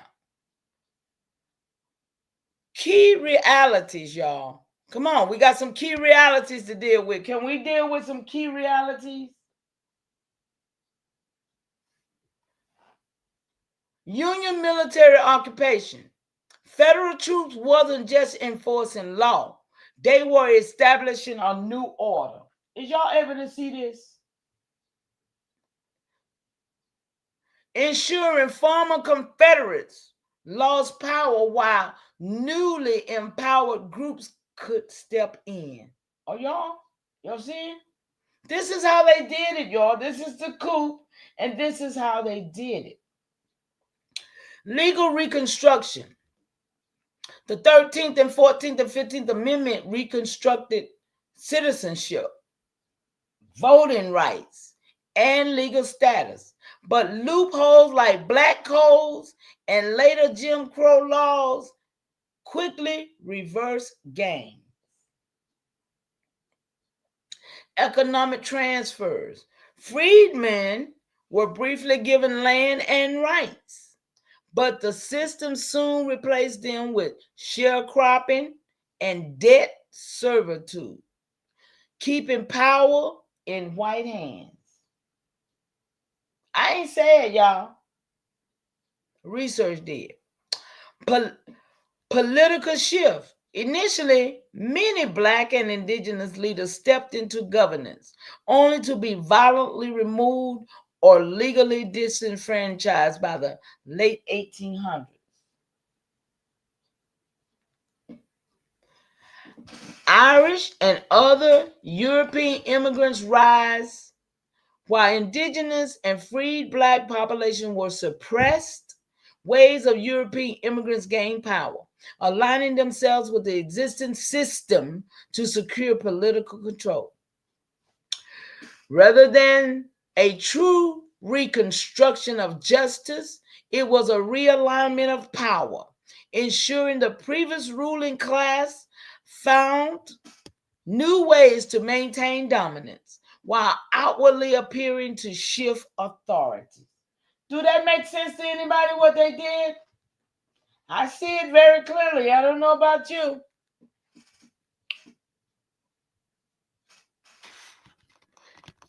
So then we was talking about Jefferson Davis, and I just threw something in there because somebody thought he was Black. Okay? Somebody thought he was Black, so I said, well, okay, Jefferson Davis, the last Aboriginal Negro. Look. I just throw it in there to see what it comes, right? It comes back and says, it seems like You might be referring to Jefferson Davis, the president of the Confederate States during the Civil War. Davis was born in 1808 in Kentucky and later became the U.S. Senator for Mississippi before leading the Confederacy, that war we were just talking about, right? At the war we were just talking about, right? However, the idea of him being the last Aboriginal Negro is not widely recognized. Historical classification: Davis was a white Southern politician who strongly defended slavery and white supremacy. As why niggas think he black, okay? As seen in his writings and policies. His legacy is deeply tied to the Confederate cause rather than indigenous or African American identity. He don't give a damn about you. Okay? So, my next question was, so give everything you got on the Reconstruction and Trading Places. Give me some names. Okay? I need some names. Can we get some names of who was doing some of this? Okay? In this Reconstruction. Hey, Curious, how you doing, love? Thanks for coming by. I'm on something here. You're going to have to go back and get it.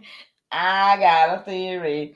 Okay, look. So, the Reconstruction era. Okay, y'all saw my question, right? My question is, I need everything. I just need everything now. Drop it.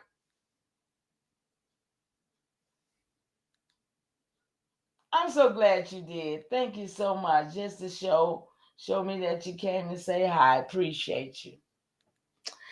So, I asked for everything. I want some names. I want some players in this game, y'all. We got to know who doing what, right? Who's zooming who? That's why I say a lot of things happened in 1865. But one thing did not happen. It was not no war. It was a reconstruction, and it was a transferring of power. Okay? So, the Reconstruction era, 1865 to 1877, was a pivotal moment in American history. But rather than a true rebuilding, it was a strategic shift in power, a trading places scenario where control was reconstructed rather than relinquished. Here's a breakdown of how it happened and the key players involved. Come on, y'all. Y'all with me? Let's go.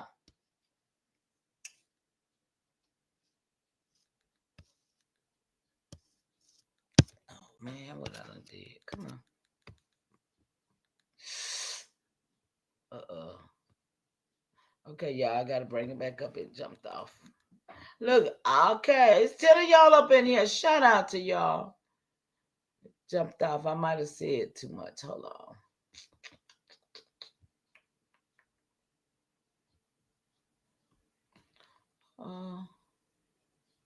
Wait a minute, y'all.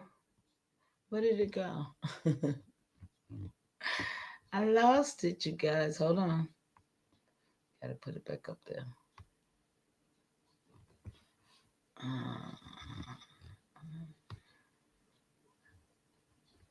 Okay. Y'all, maybe I was giving too much information, huh? Y'all know how it be. Look, it don't even look. Look, it ain't playing with me, y'all. Hold on. Y'all hear me still? Stop playing with me, thing. Come on. Can y'all hear me still? Okay, give me a moment. Let me see.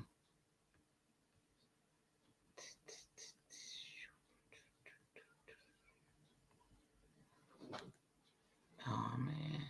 I don't think that's what I want. Okay, stop playing.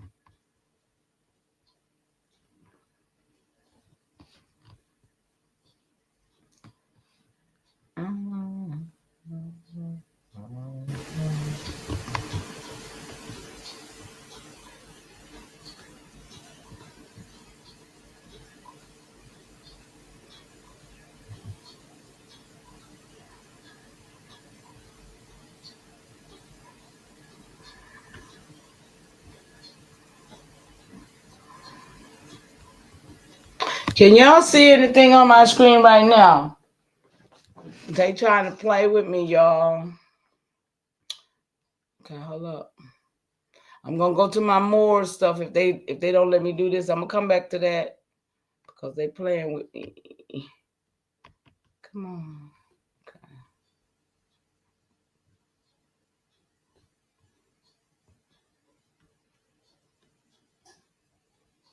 Let's see. That is just not what I'm trying to put up there. Y'all bear with me. I see 12 of y'all, 2 people jumped in. Y'all be patient with me for a minute. StreamYard is tripping. Okay. Try it again.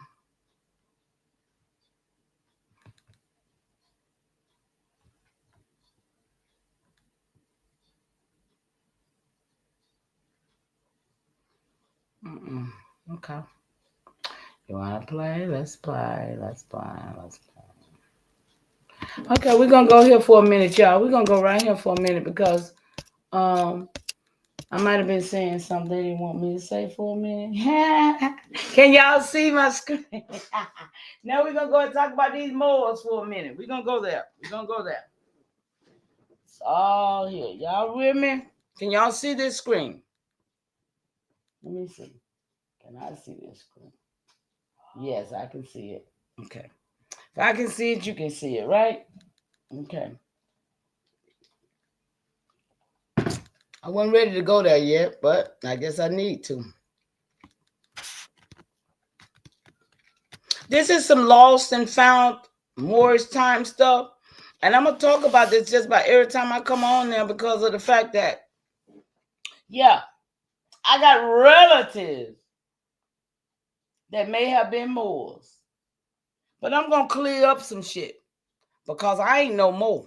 I know what a Mo is. They from Morocco. And they wear them little buckets on their head. And them women wear them turbans. I don't, no. My folks didn't do that. So, but I know they played a major role in a lot of stuff that was going on. And I'm just going to share what I know because I had a prominent cousin in my family that did some great work with that. And I ain't going to let these niggas keep on acting like he didn't exist and keep telling lies about a lot of stuff. So yeah, I'm gonna share what I know about my relatives and what they did in this land, be it good or bad, whatever anybody take it, I don't care because it ain't got nothing to do with me and what I'm doing. Because I'm standing on Indian business. Them niggas want to be Moors, they wanted to be Moors. Ain't got nothing to do with me, right? Ain't got nothing to do with me. So we're gonna go here right now for a minute. Because when people do a work, they should be recognized. They should not be lied upon, or they should not be swept under the rug and not spoken about when they really dedicated their life to doing something that they believed in, be it whatever it is, right? Anybody agree with what I'm saying? You know, recognition is recognition.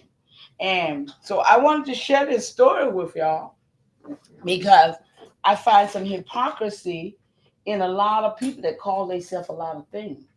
And we ain't even got to say the name. Y'all just going to know what's going on, right? So, can y'all see this screen? Somebody said,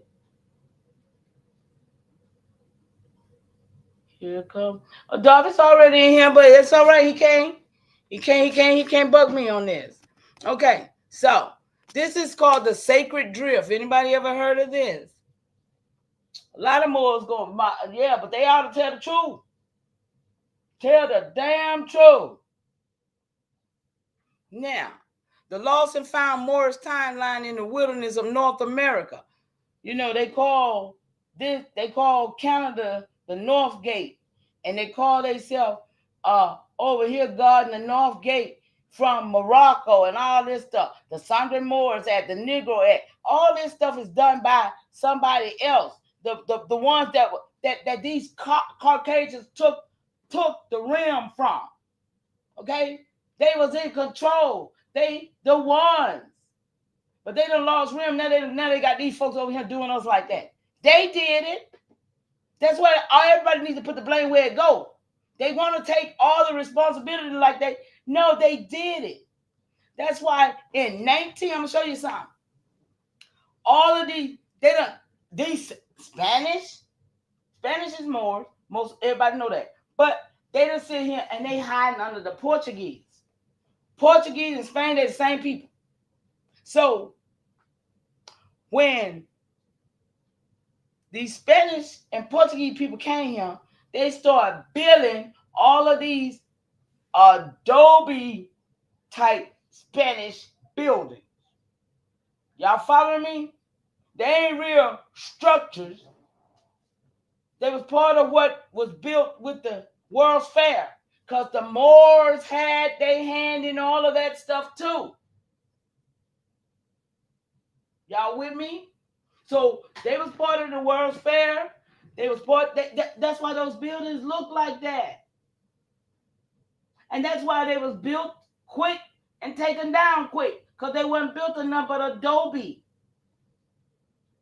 But when the original Aboriginal people built Peru and built them real buildings and real earth buildings, when the earthquake and the tornado came in 1950, it couldn't tear that down, but it could tear down that adobe stuff because it was temporary.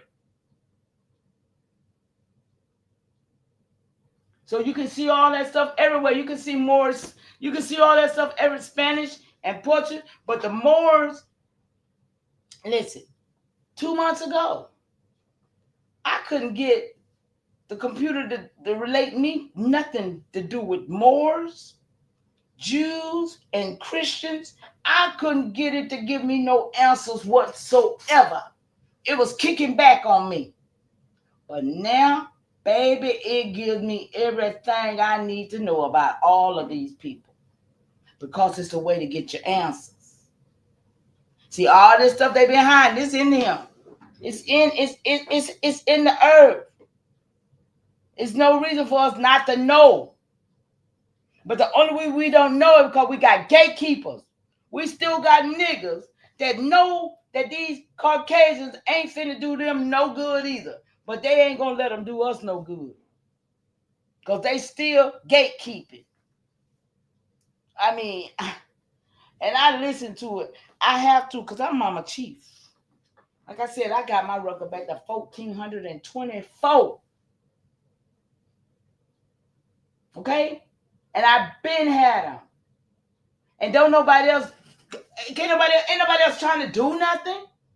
They claim they Indians, they claim they Moors, but they ain't doing shit. For being a gatekeeper, y'all, I got problems with this. I got problems with it. So that's why I'm here. Because I ain't gonna let them keep my gate. Can't nobody keep my gate. So now we're gonna go right here. If y'all can see this, hold on, I'm gonna make it bigger. Yeah, we're gonna make this bigger. I want y'all to see this, and I want y'all to hear what some stuff been going on with these Moors, and what really, see, stuff we didn't know about because we wasn't a part of it. But this is some stuff right here that we should know who call themselves, because to me they call themselves our leader. They say we everything, and they, So this right here is supposed to be, can y'all see this? Supposed to be Noble Drew Ali's funeral. Y'all see it, right? Okay. So y'all see everybody with their bucket hats on? Y'all see the women's and how they look, how they dress? It's kind of, it's an old picture. Morris Society. MorrisSociety.com. Okay? So it says here, Drew Ali laid to rest. Hundreds of Chicagoans attended the funeral last week of Noble Drew Ali, founder of the Moorish Temple, who died at his home after a long illness. Somebody say he had a long illness. Somebody say he wasn't sick at all. Come on, y'all. We're going to follow these lies. We're going to follow these truths. We're going to see where we go, okay? Now, service was held from the Python Temple, and the prophet was buried at Burr Oak Cemetery. Attorney Aaron Payne Ali, wearing the white gloves at left, becomes the new head of the society. That's what they said, right? There you go. Okay. Now, most Noble Drew Ali is laid to rest at Python Temple on State Street. The Eastern burial rituals was led by Kirkman Bay. Do anybody in the chat know Kirkman Bay? I know y'all don't heard me mention him, but did you do any research? Did you see anything that you might could add to these Moors and their concept? Shout out to you, Chief, Sharon, Enoch, Curious, all y'all that's in the chat. Who else in the chat? Enoch, Curious, Davis, Sharon. Hey, y'all, shout out to y'all. Tahanga. Yeah. Ekamon, you was up in here with me. Shout out to y'all. For real. Okay. Now, whatever he was saying in connection with this ceremony was as foreign to the audience as Caesar to a fourth grade pupil, at least to the part of the audience not affiliated with the cult.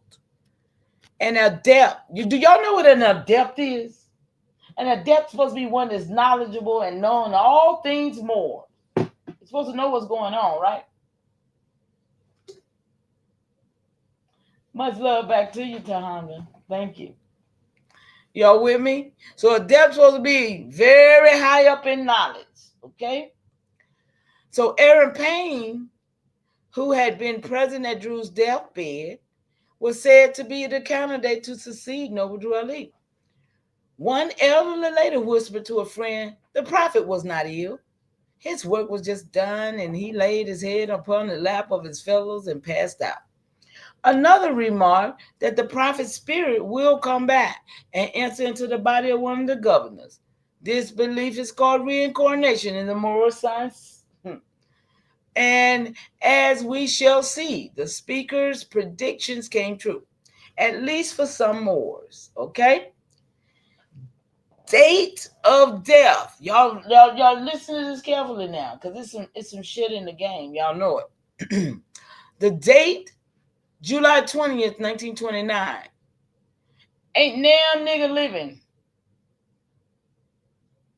that I know, that I done heard, ever told me they ever sat at Noble Drew Ali feet or, just been near this man. Ain't nobody I know ever heard this man's voice, ever seen this man's face. But yet they always say, Noble Drew Ali taught me. Noble Drew Ali taught me. Noble Drew Ali taught us. Noble Drew, you know what I'm saying, y'all? How can you be that? Is that some type of illness? This is like all of these so-called Black African teaching people. How long they kept teaching this stuff and running into us, and we just kept. Y'all see where I'm going with this? It's like a mind control type of situation. You keep saying it till you believe it. Okay. He was, so they say he was buried in Burr Oak Cemetery. Or was he? Y'all see that question? Somebody say, or was he? They made a statement and say he was, but then they say, but was he? Okay. So with that question, an oral tradition claims that no grave site is known. Do anybody know where Noble is buried?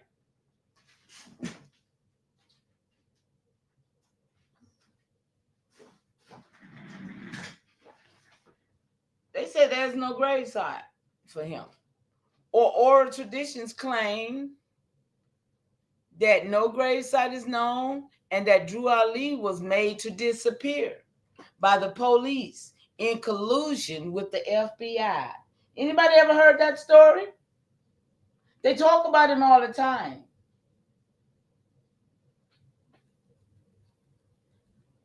Cuz, you ever heard that story? I'm reading this, so I ain't making nothing up. Right? It says an oral tradition claims that no gravesite is known and that Drew Ali was made to disappear by the police in collusion with the FBI. Who knows, they say. Perhaps the return again someday like the hidden Iman of the Shiites. Sound like a joke to me, right? Or like King Arthur. Yeah, sound like somebody knew something too to me. Like the Prophet Muhammad. Noble Drew Ali apparently named no successor on his deathbed. And as with Islam, after Muhammad's death, the Moorish movement split into warring factors. Okay? This is why they don't speak of Charles Kirkman Bey. Okay, you're going to see it in a minute. So they broke into two factions now. 2 months after Muhammad's death, violence broke out again in late September 1929. Police fought an out battle with the Moors. 2 policemen died. 1 was severely wounded, and 1 more died as well. Anybody know about these Moor stories?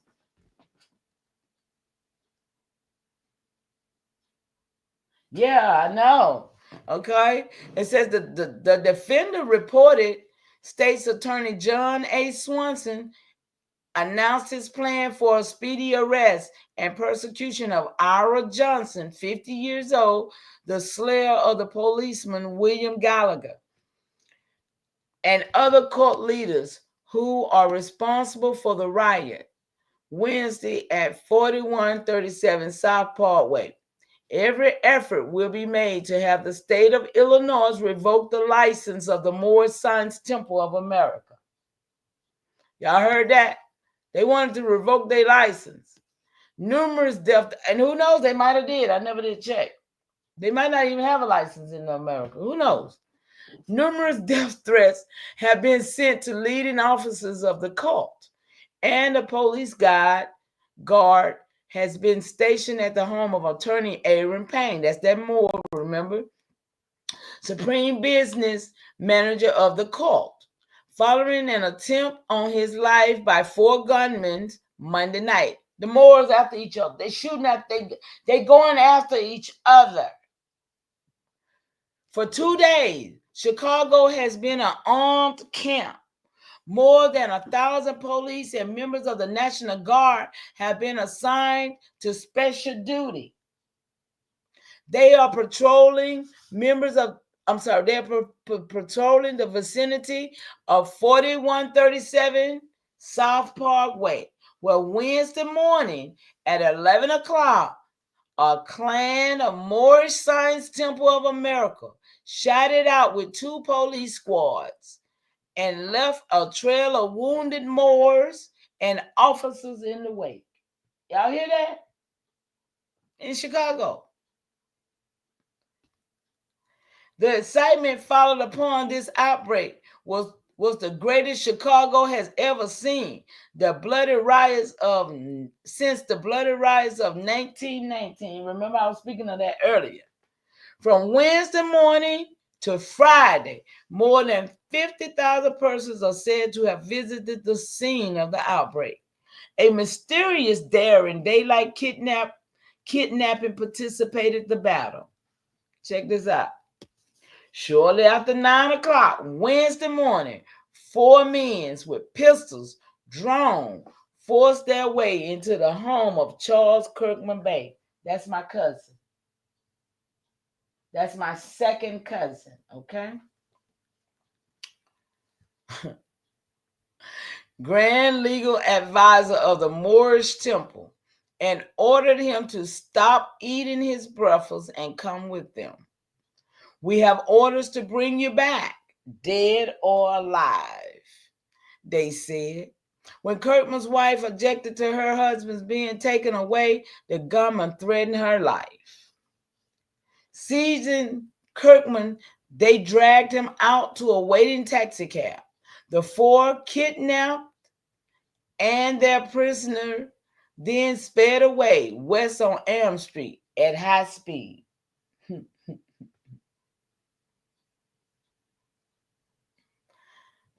They was. Mrs. Kirkman called the police and went with them to the Moorish headquarters on Indiana Avenue. The police persuaded a Moor found there to lead them to the branch headquarters of the cult, where he believed the kidnappers was hiding. They pounded on the door and demanded entry. The defender's report went on. The door opened a trifle, then was closed quickly. On the inside, words was flashed that the law was on the outside. Sergeant O'Toole, unable to get into the temple headquarters, went around to the back of the door. In the meantime, Officers McCutcheon had gone to the rear entrance and knocked down a screen from the window and crawled into the apartment.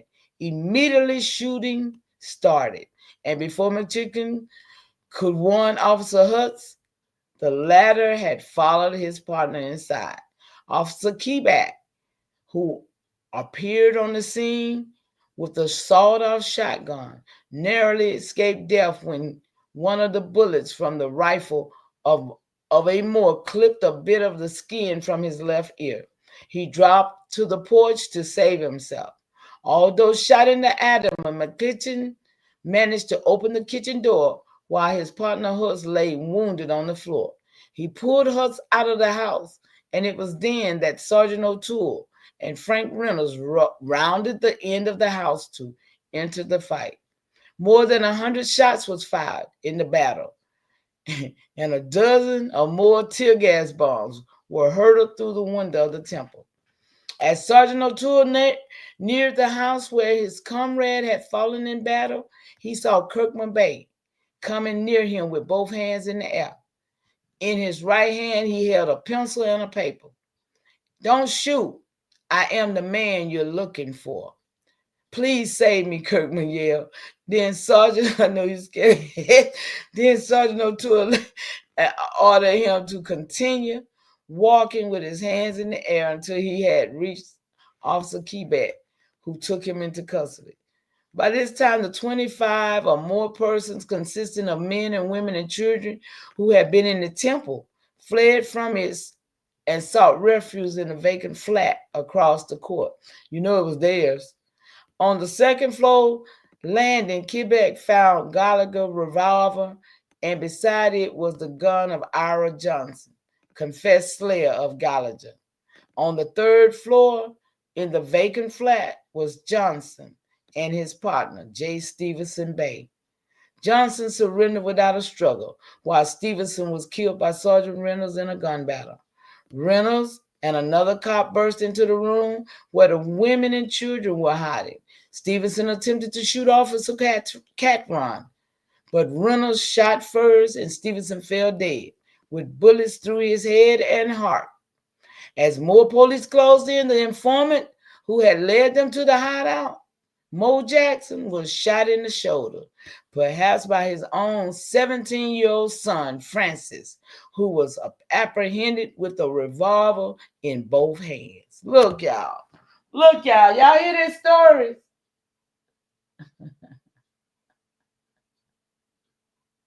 Y'all hear this story, right? This was only one of the fights of the what you call it, the shootouts that these people had, right? I think this is only just probably one of them. I'm sure they had many of them. Let's see.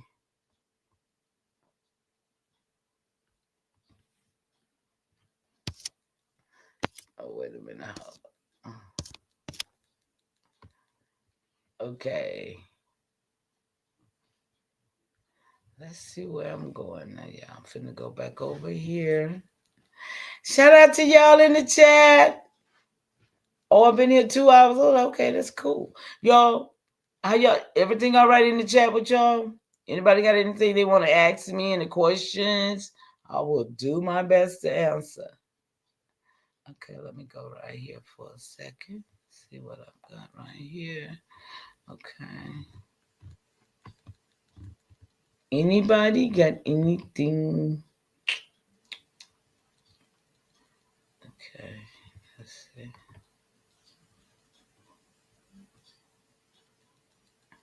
I'm a wondering, Sean.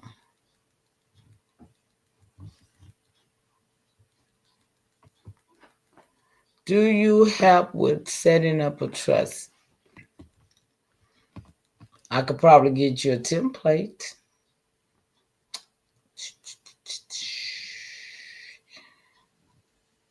Okay.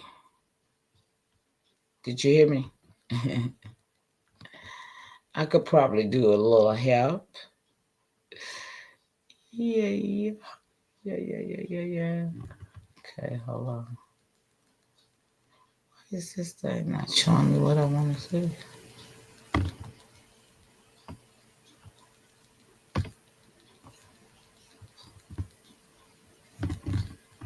Okay, hold on. I think I know. Did it like this.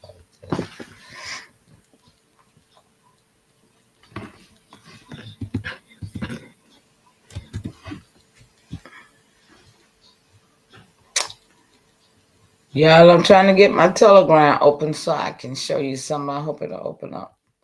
You want to do the phone and all that, man? Yeah, I'm gonna do my what's this? What you said was spreadsheet or something. Yeah, I'm not gonna be messing with this machine like this. I really ain't, because it kind of throws me off to have to be back and forward, and it don't be want to do what I needed to do. So let me see here.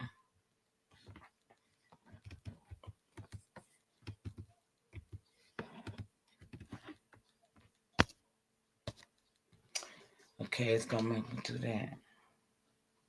Shout out to y'all. Thank you for hanging in with me. I'm gonna hang in a little while longer. I might even go here right quick, because since I can't, y'all know I read all the time. Did no code come? I don't know what this thing be doing. Come out of code, but it didn't come. Okay, so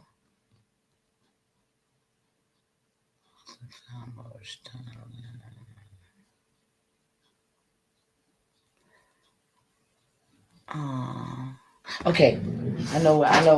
I'm still working with Charles Kirkman Bay, y'all. I gotta bring that home. I forgot what I was trying to get there. Hold on. Where we're at now, right now, there's no more cash. Everything is converting into digital currency. Could you speak on the digital currency? No, I don't speak about stuff I don't know. And my elder is the expert on that. I don't have any idea. All I know is we got our own money, and it's backed by gold, and we secure with the financial situation. My elder told me, "Don't worry, he got it." So that's all I can say about that. You feel me? That's all I can say about that. I don't really know where they're going with it. Uh, particularly, I don't. I really don't. So, okay, let me see something here.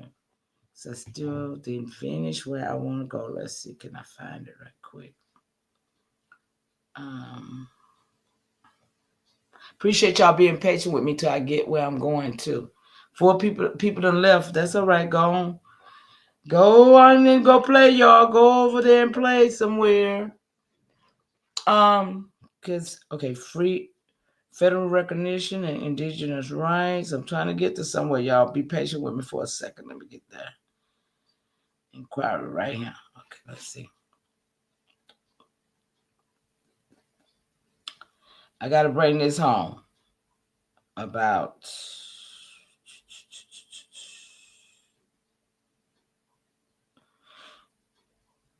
Okay, here we go. Charles Kirkman Bay, my second cousin. I asked a question. Can you please give me any information on the schools and the colonies? Because he had schools and colonies, okay? Let's go. It says, Charles Kirkman Bay was a significant figure in the Moorish Science Temple of America. But nobody never heard of him. How is he some type of figure? Why don't nobody talk about him?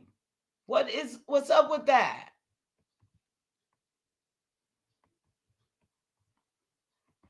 Okay.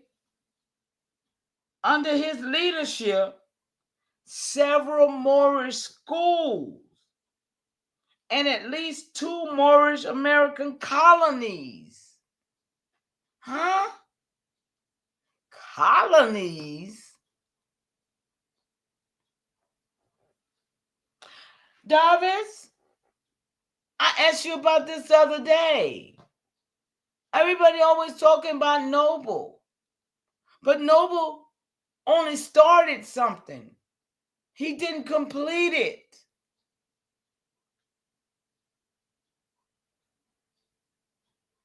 Yes, Charles Kirkman Bay is my second cousin. Matter of fact, I can show him on my genealogy. Yeah. But so with this man being as prominent as he were, and guess what? They say he did this work with Moorish Science Temple for 25 years. I mean, up until the day he died in 1959. So half of these niggas that talk about being a Moor, they wasn't even born, they ain't never even heard of him.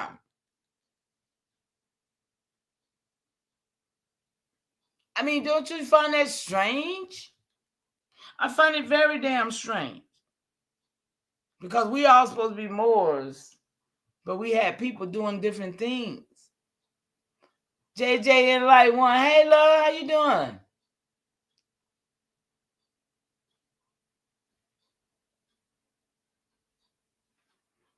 Okay, I don't know her, but okay. Cool beans. So now it says that he had 2 Moorish American colonies was established, one in Bonnerfield, Kansas. What y'all know about Kansas? And the other one was in Prince George, Virginia. Okay? Look them up, y'all, if you care to know. But I care to know what these Moors is covering up. This is my point. What is being... Okay. These colonies was part of the effort to create self-sustaining communities for Moorish Americans. Machine says if you're interested in learning more about his contributions, you might find additional details in historical records related to the Moorish Science Temple of America. No.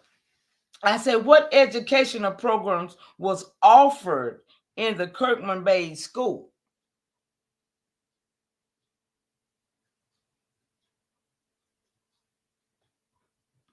Charles Kirkman Bay played a significant role in the Moorish Science Temple of America, and under his leadership, several Moorish schools were established. While specific details about the educational program in these schools are scarce, they likely focus on Moorish teachings, cultural history, and religious studies, particularly emphasizing the teachings of Noble Drew Ali and the principles of Moorish identity. I don't watch no Medea's movie. Could you stop putting stuff in there about movies? Because that's not what I'm on. That's a distraction.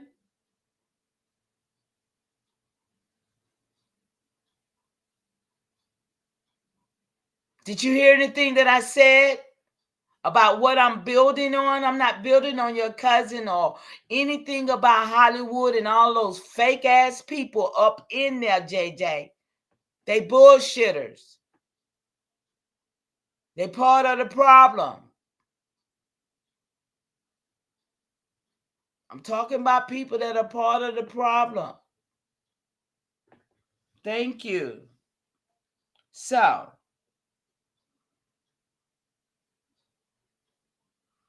I say, what was the impact of these schools on the community?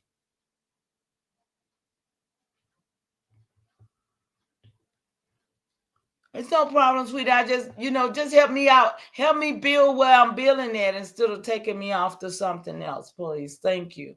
Anybody. So, what was the impact of these schools on the community? The schools established under Charles Kirkman Bay's leadership had a significant impact on the Moorish American community. It was always about them, y'all. It was never about indigenous people. It wasn't about all of us. It was about who was doing what with their own. Okay, you see it, right? They provided education centered on Moorish teachings, cultural identity. That's why everybody got to be a Moor, because these people were setting up camp around us, trying to, just like all the other religions, right?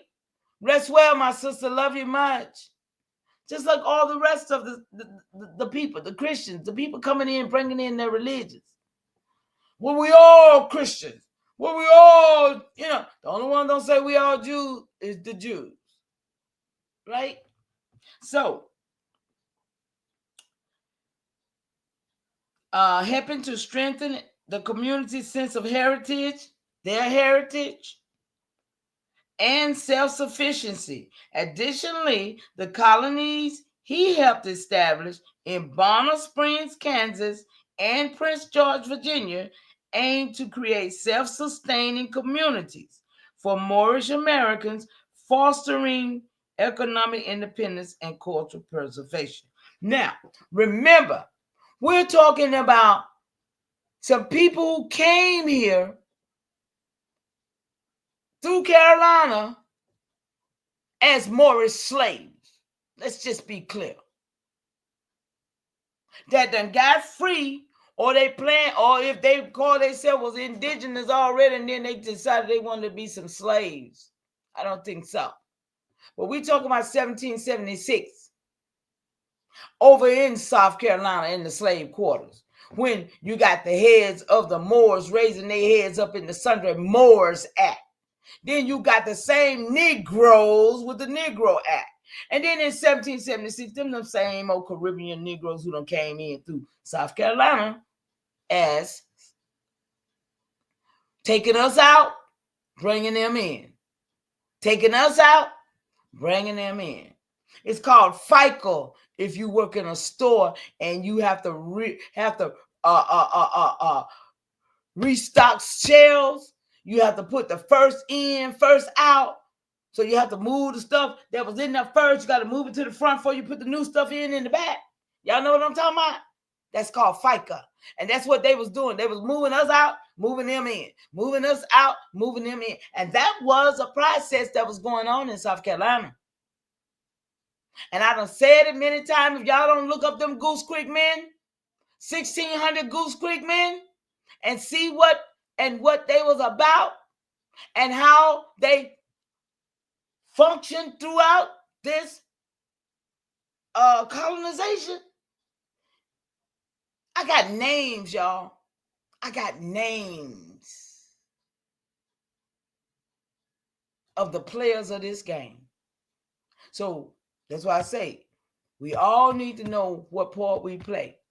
When somebody say they can only go back to 1800, that's when they right there with them Spanish and Portuguese people. You got to go back further than that to get out of that shit. You got to. You got to. So I'm okay. I still didn't finish what I didn't finish one thing. Let me see. I didn't finish about my this reconstruction thing that I wanted to finish with. Okay, let's see here. I want y'all to see it, but if you don't see it, I'll say it. Let me see.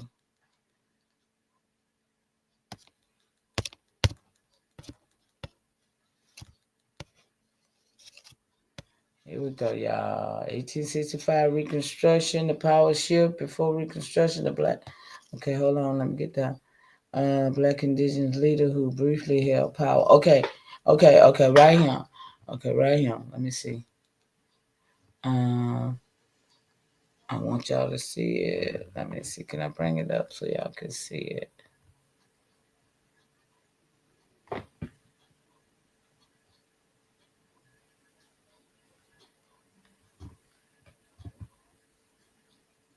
Can y'all?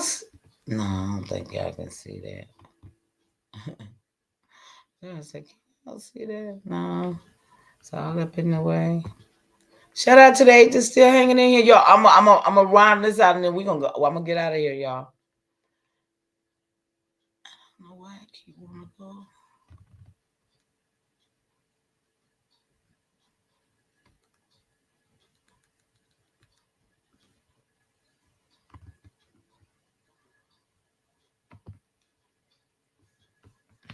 Okay, let's try it again right there.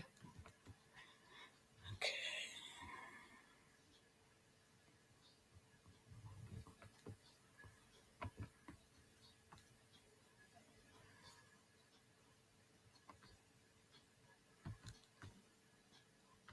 I don't know why they won't let me select my tab.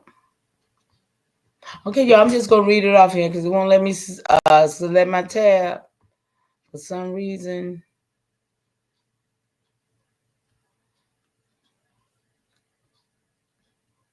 I don't know why it won't let me see it. Because y'all can't see that, right? I don't know what that is.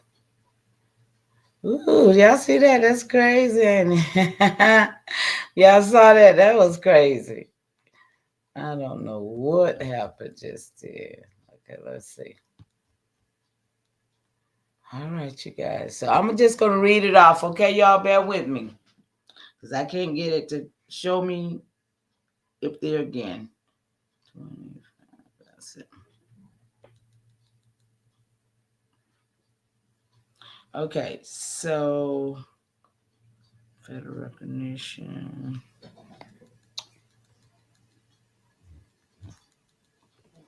Okay, so here we go. Um,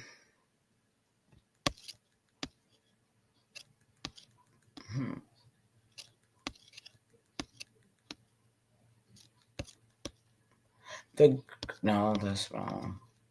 The reason for Ireland, nope, that's wrong.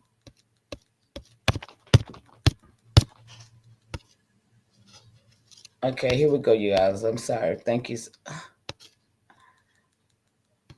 Yeah, better stop playing. Is all dead. No.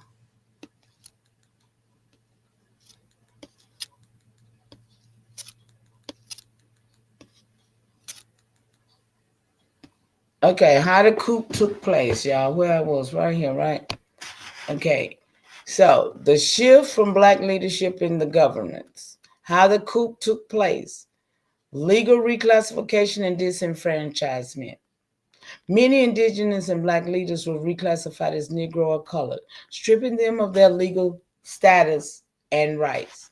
Laws was passed to restrict voting rights, particularly targeting free black and indigenous men who had previously held positions of power.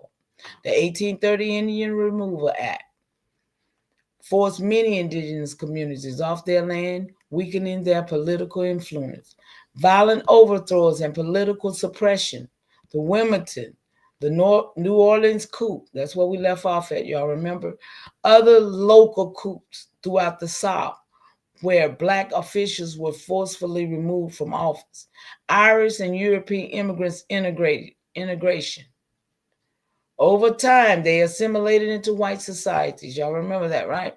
So The result: by the late 19th and 20th century, Black and indigenous leaders had been systematically removed from governance, replaced by European descendant officers who reinforced racial hierarchies. This coup was not just political, it was economic, legal, and social, ensuring that power remained in the hands of the white elites. So, this is my question. So, we got it now. 1865 Reconstruction with the new Union Army. Okay? This is my question.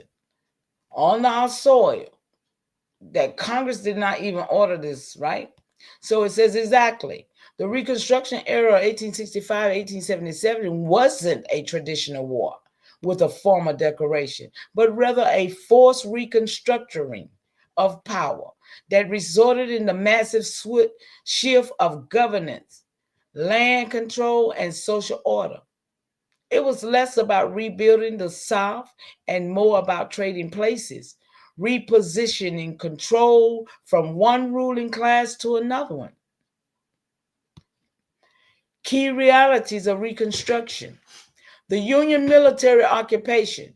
Federal troops weren't just enforcing law, they were establishing a new order, ensuring former Confederates lost power while newly empowered groups could step in.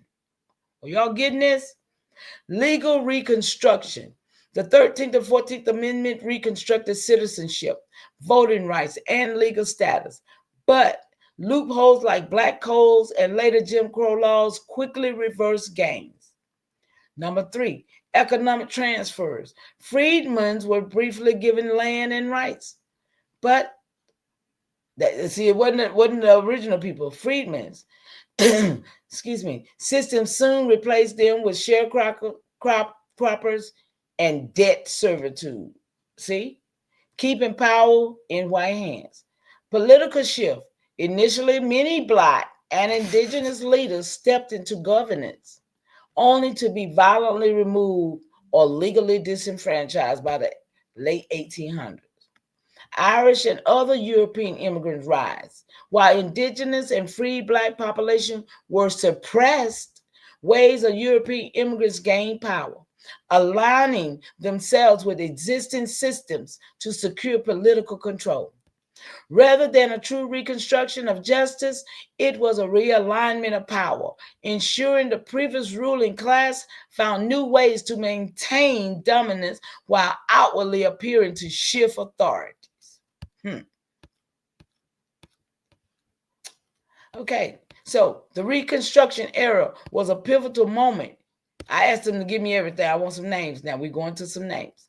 Was a pivotal moment in American history, but rather than a true rebuilding, it was a strategic shift in power, a trading place scenario where control was reconstructed rather than relinquished.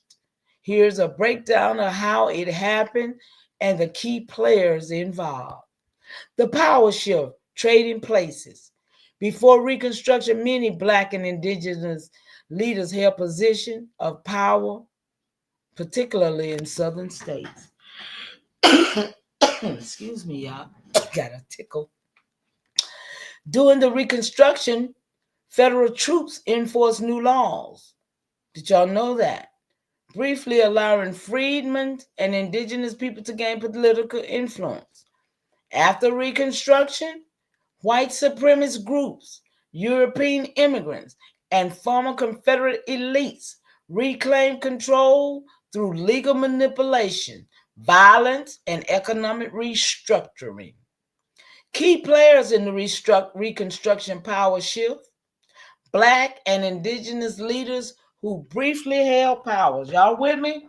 Let me see where y'all at. I don't even see y'all no more. I done cleared the screen. Where y'all at? Y'all still with me? And social order.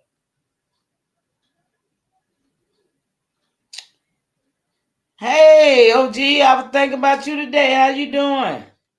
Good to see you. I thought to call you today. Because I ain't seen you in a few days. I seen a lot of other crazy stuff, but I ain't seen you, bro. So you was on my mind. I'm glad you popped up and let me see you. All is well. Thank you for being here, Enoch. Okay, so we're at the key players in the Reconstruction power shift, right? Black and indigenous leaders who briefly held power. You had somebody named Robert Smalls. Anybody know some Smalls? Former enslaved man turned congressman from South Carolina. You got Hiram Revels. I've heard of him. First black U.S. senator in Mississippi.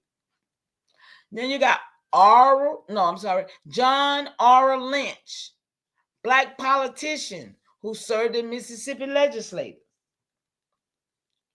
PBS Pinchback. PBS Pinchback, y'all. The first black governor of Louisiana. Anybody ever heard of him? Shout out to y'all in the chat, y'all. Come on, we getting there. I'm almost getting there. Now, you got your indigenous leaders. Many tribal leaders fought against reclassification and land disposition.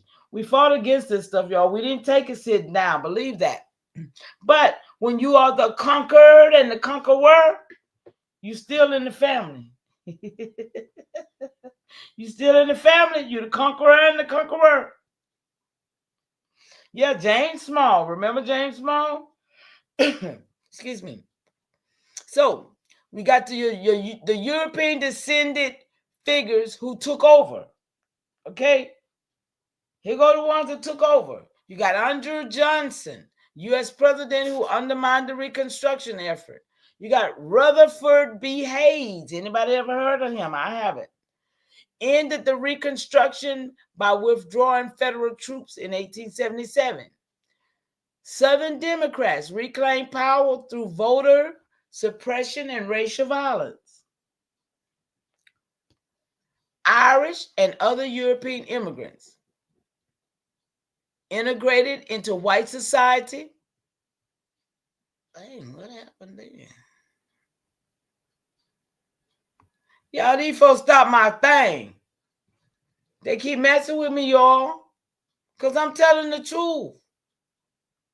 Y'all better leave me alone. For real, for real. Okay, let me get back up here, y'all. I'm almost getting there. I thought it was.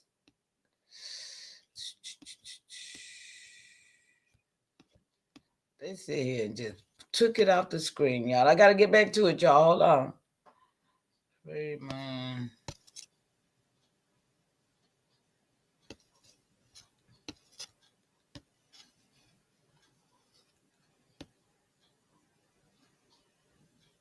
Okay, freedmen and indigenous people briefly gained rights only to be pushed out again by the economic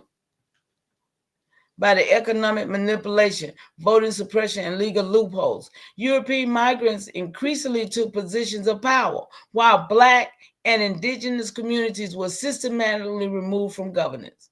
Southern elites, immigrants, and Northern interests worked together where it served their financial and political goal. This realization that it wasn't just a North versus South fight, but rather a restructuring of power, y'all. Are y'all with me here? Is key to understanding how racial reclassification, land dispossession, and political suppression continued well after Civil War ended, y'all. Y'all with me?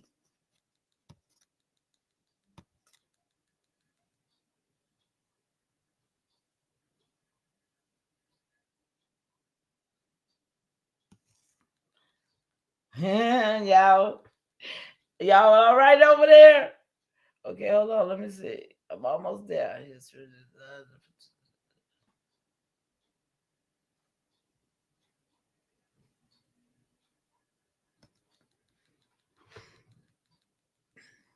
Now, right here. Let me see what's this say. I need to tie all timeline history of North and South America, Bolshevik, German, Russia, Africa, Europe, Spain, and France with what was going on in these timelines, political, genocidal, military. We talking about 16, 17, 18, and 1900. Y'all, let's go. I'm finna end with this one, y'all. I'm finna end with this. Did y'all get my question? I want some answers. Y'all. So, I asked the question. I need to tie it all in. I want to know about the Bolsheviks, the Germans, the Russians, the Africans. I want to know about everybody, okay? So, says the answer came back like, that's a massive and fascinating historical scope. Here's a broad timeline connecting political shifts, military conflicts, and genocidal events across the region. Come on, y'all. Y'all see where I'm at, right? North and South America, European colonization intensifies. Indigenous population face displacement and genocide. Africa, transatlantic, this 1600, y'all. This simultaneously what's going on. Transatlantic slave trade expanded, devastating African society over there. European, Spain, France, Germany, Russia. Wars of secession and territorial conflict shaped monarch. That's what was going on with them. In Bolshevik, not yet formed, but early revolutionary ideas began circulating in Russia. So you see, Bolshevik wasn't even a place in the 1600s. Okay? So 1700 and global power struggle. You got North America, American Revolution 1775, 1783 leads to the U.S. independence. Okay? So they say. But today I heard somebody say, oh, did you see America's Pope? How in the hell is he my Pope?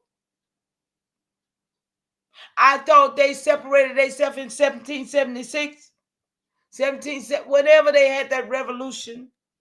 So why is the people of America still over here calling? I don't understand. Anyway, South America, Spanish and the Portuguese, they always together. But you don't never hear about the Portuguese. You always hear about the Spanish Moors. No, Portuguese too. Always add Portugal in there, y'all. Don't never leave Portugal. Excuse me. So the colonies face growing independent movement. Africa, European powers deepen colonial control, exploiting resources. Y'all know that's what was going on in Africa. This is what was going on simultaneously in all the places, y'all. Okay? In Europe, French Revolution, 1789, reshapes political ideologies. Napoleonic War, 1799 to 1815, after European borders. Russia, Catherine the Great expands Russia, y'all. Expands Russia's influence. So here we go into the 1800s. The industrialization is starting. Okay, y'all?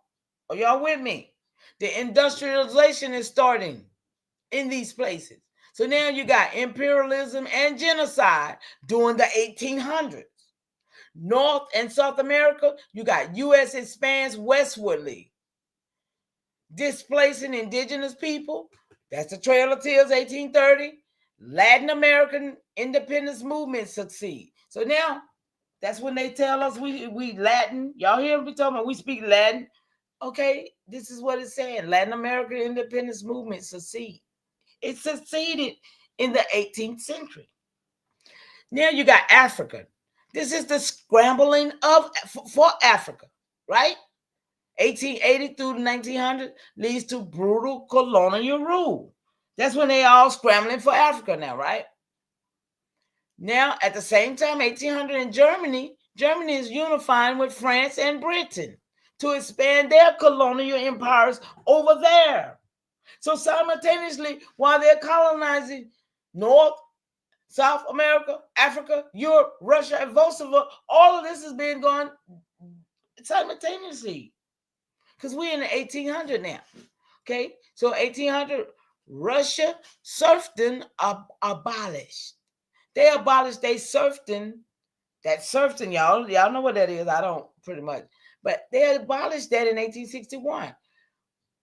growing revolutionary movements. So Russia was in the revolutionary movements in the 1861, while over here, they was over here doing revolutionary movement. Bolshevik Marxist ideas spread. Now, 1800 Bolsheviks is in, they working now. Those are, they setting the stage for revolution. Okay, 1800 the Bolsheviks is setting the stage for revolution. Oh, y'all following me in this timeline? I'm trying to show y'all something. So here we go now. We're in the 1900s. And I'm finna end. We're in the 1900s. Wars, revolutions, and global shifts is going on. North and South America, the U.S. become a global power. Cold War influences Latin America. Come on. Y'all, I hope y'all following me. I'm just giving y'all this history. Africa, decolonization movements, 1950 through the 70s. Apartheid in South Africa. Europe, world wars, reshaped borders, the Holocaust, 1941. Right? They Holocaust 1941 leads to their genocide. Russia, Bolshevik revolution, they did their new country, y'all. They got a revolution in 1917, establishes the Soviet Union. Okay, so Russia was Russia, but then Bolshevik, they were setting up Bolshevik. So now Russia and Bolshevik has a revolution, and they established the Soviet Union. Are y'all following me here? And then that's when Stalin comes in. Stalin purges in 1930 through the 50s, causes a mass death of those Russians, right? So now, but Bolshevik, it leads in the Soviet Union until its collapse. So it collapsed in 1991. Bolshevik did, so they say. So my companion says this is a high-level overview, but I can expand on specific events and connect deeper themes if you like. Let me know what angle you want to explore. Y'all, I'm going to rest it assured right there. Shout out to the 9 that's in this chat. I hope I have really, really said something that y'all will go back and research and look at. I hope y'all got y'all screenshots of the free white people of 1790 who happen to be in my tree. I hope y'all understand that free white people in 1790 was not no Caucasians. I hope y'all got a deeper understanding about how they traded places with us more so than anything else. These, they did a lot of stage. They did a lot of theatrical stuff. They played a lot of Monopoly and games, but they didn't take the land, and evidently they didn't destroy all of us, because some of us are still here, and I stand strong in 17 generations. And I'm proud of all my ancestors who did what they did, who had to do what they did, because if they didn't, I wouldn't be here now. So shout out to the ancestors. Shout out to all of them, with last names and without last names. Excuse me. Shout out to the Indians. Shout out to the Moors. Shout out to the Hebrews. Shout out to the Christians.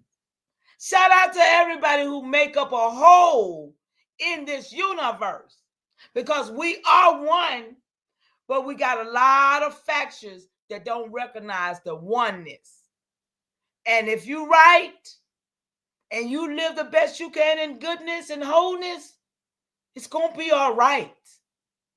It's going to be all right. Fret not. But you got to stand up in the truth, y'all. We can't keep letting people lie in our ears. You got to guard your ear gate. You got to guard what you see. I go places that I see because I'm Mama Chief and I'm watching people. Like I say, when it all boils down, I'm going to be here. I'm going to still be here because I'm making sure my record stand. I'm making sure I'm putting this on record, y'all. I told you, y'all better use these devices to create your world and create your story. Because when you're gone, don't let nobody else tell your story for you. We got these devices. You can write a book in a minute. Who wouldn't want to do it? Excuse me, y'all. Who wouldn't want to write a book about your family? Who wouldn't want to put everything you found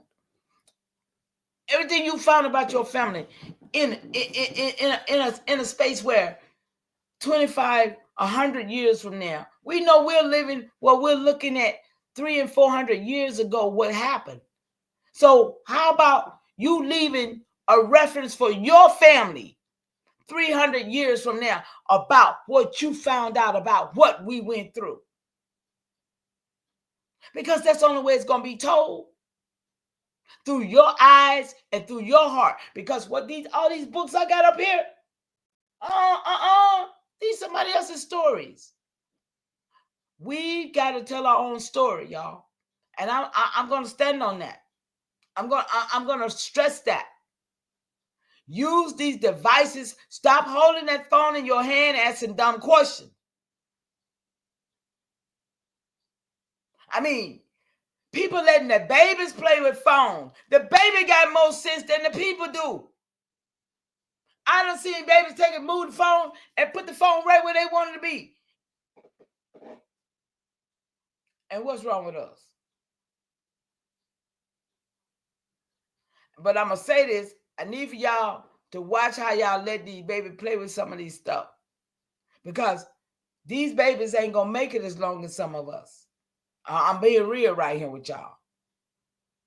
They already took all these vaccinations, y'all. I mean, people having babies, but they're parenting, but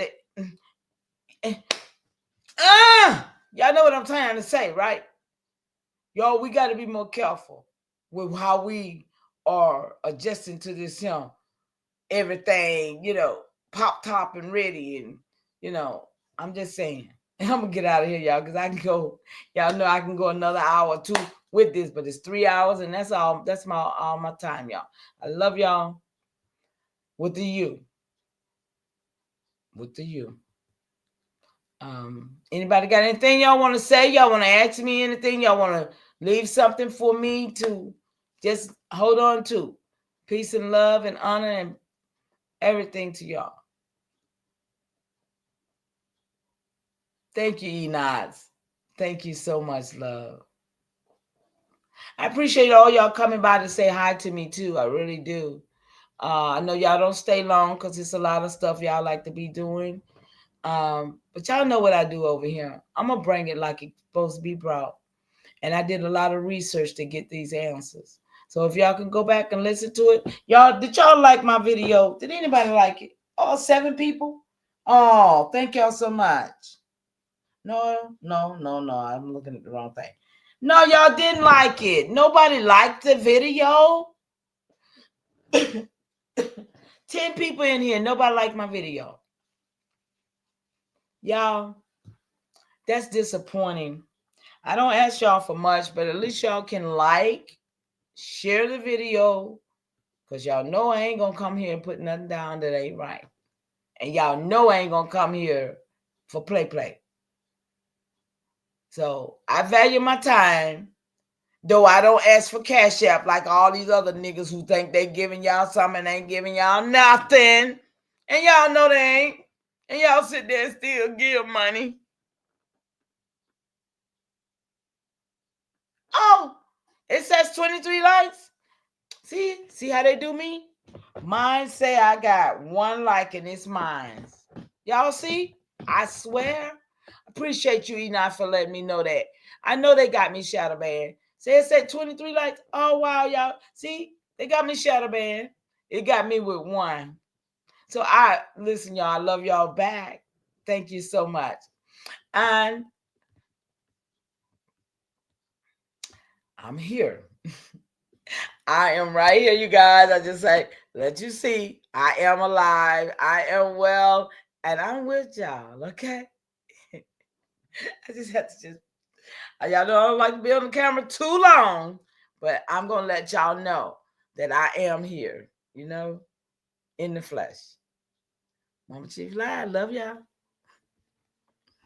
And I'm going to get out of here. Let me put this camera back off because I don't want to end with that. Okay, so. Yeah, 10 people. I see 8 now, okay? But y'all listen. Y'all have a fantastic evening. And maybe I'll be back tomorrow. I'll be back with my research, what I come up with in the morning. I'm gonna come with my research every day. If I pull it, yeah, I'm gonna have to bring it so it don't pile up on me.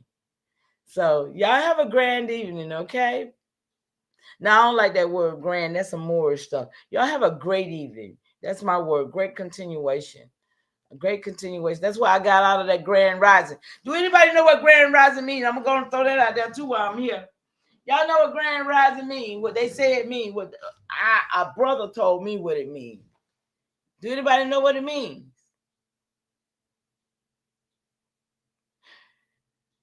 First thing a man do when he wake up in the morning. Yeah, grand rising. Y'all got the picture now, don't you? Did y'all get it? That's why I don't say grand rising, because I don't have now.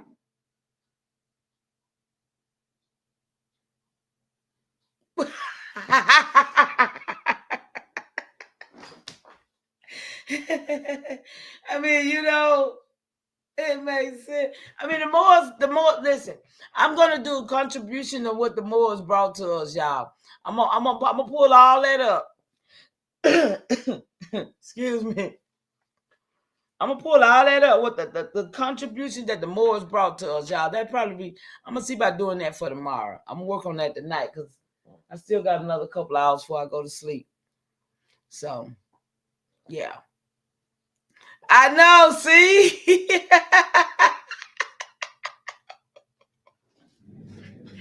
That's why I was saying though, y'all. I swear. That's why I adopted great continuation, because actually it's a continuation from your restoration, and you resurrected, right? That's the whole concept of why I say great continuation.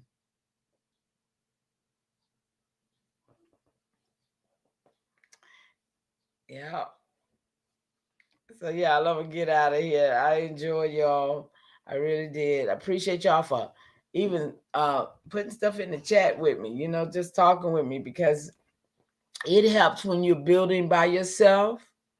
When you're up here trying to bring the information by yourself, and I'm not a lecturer. I'm just Mama Chief. I'm just somebody that just got a passion for doing this. But I'm not, don't nobody help me. I don't have no team. Don't nobody help me research. Don't know, you know what I'm saying? I do all this by myself. So I hope y'all appreciate what I bring to the table, I try to stay off those other channels because I don't agree with a lot of that mess. And so in order to get my truth out, I'll just stay in my space, So if y'all want, y'all always welcome. Thank you so much. Great continuation, y'all. I'm gone.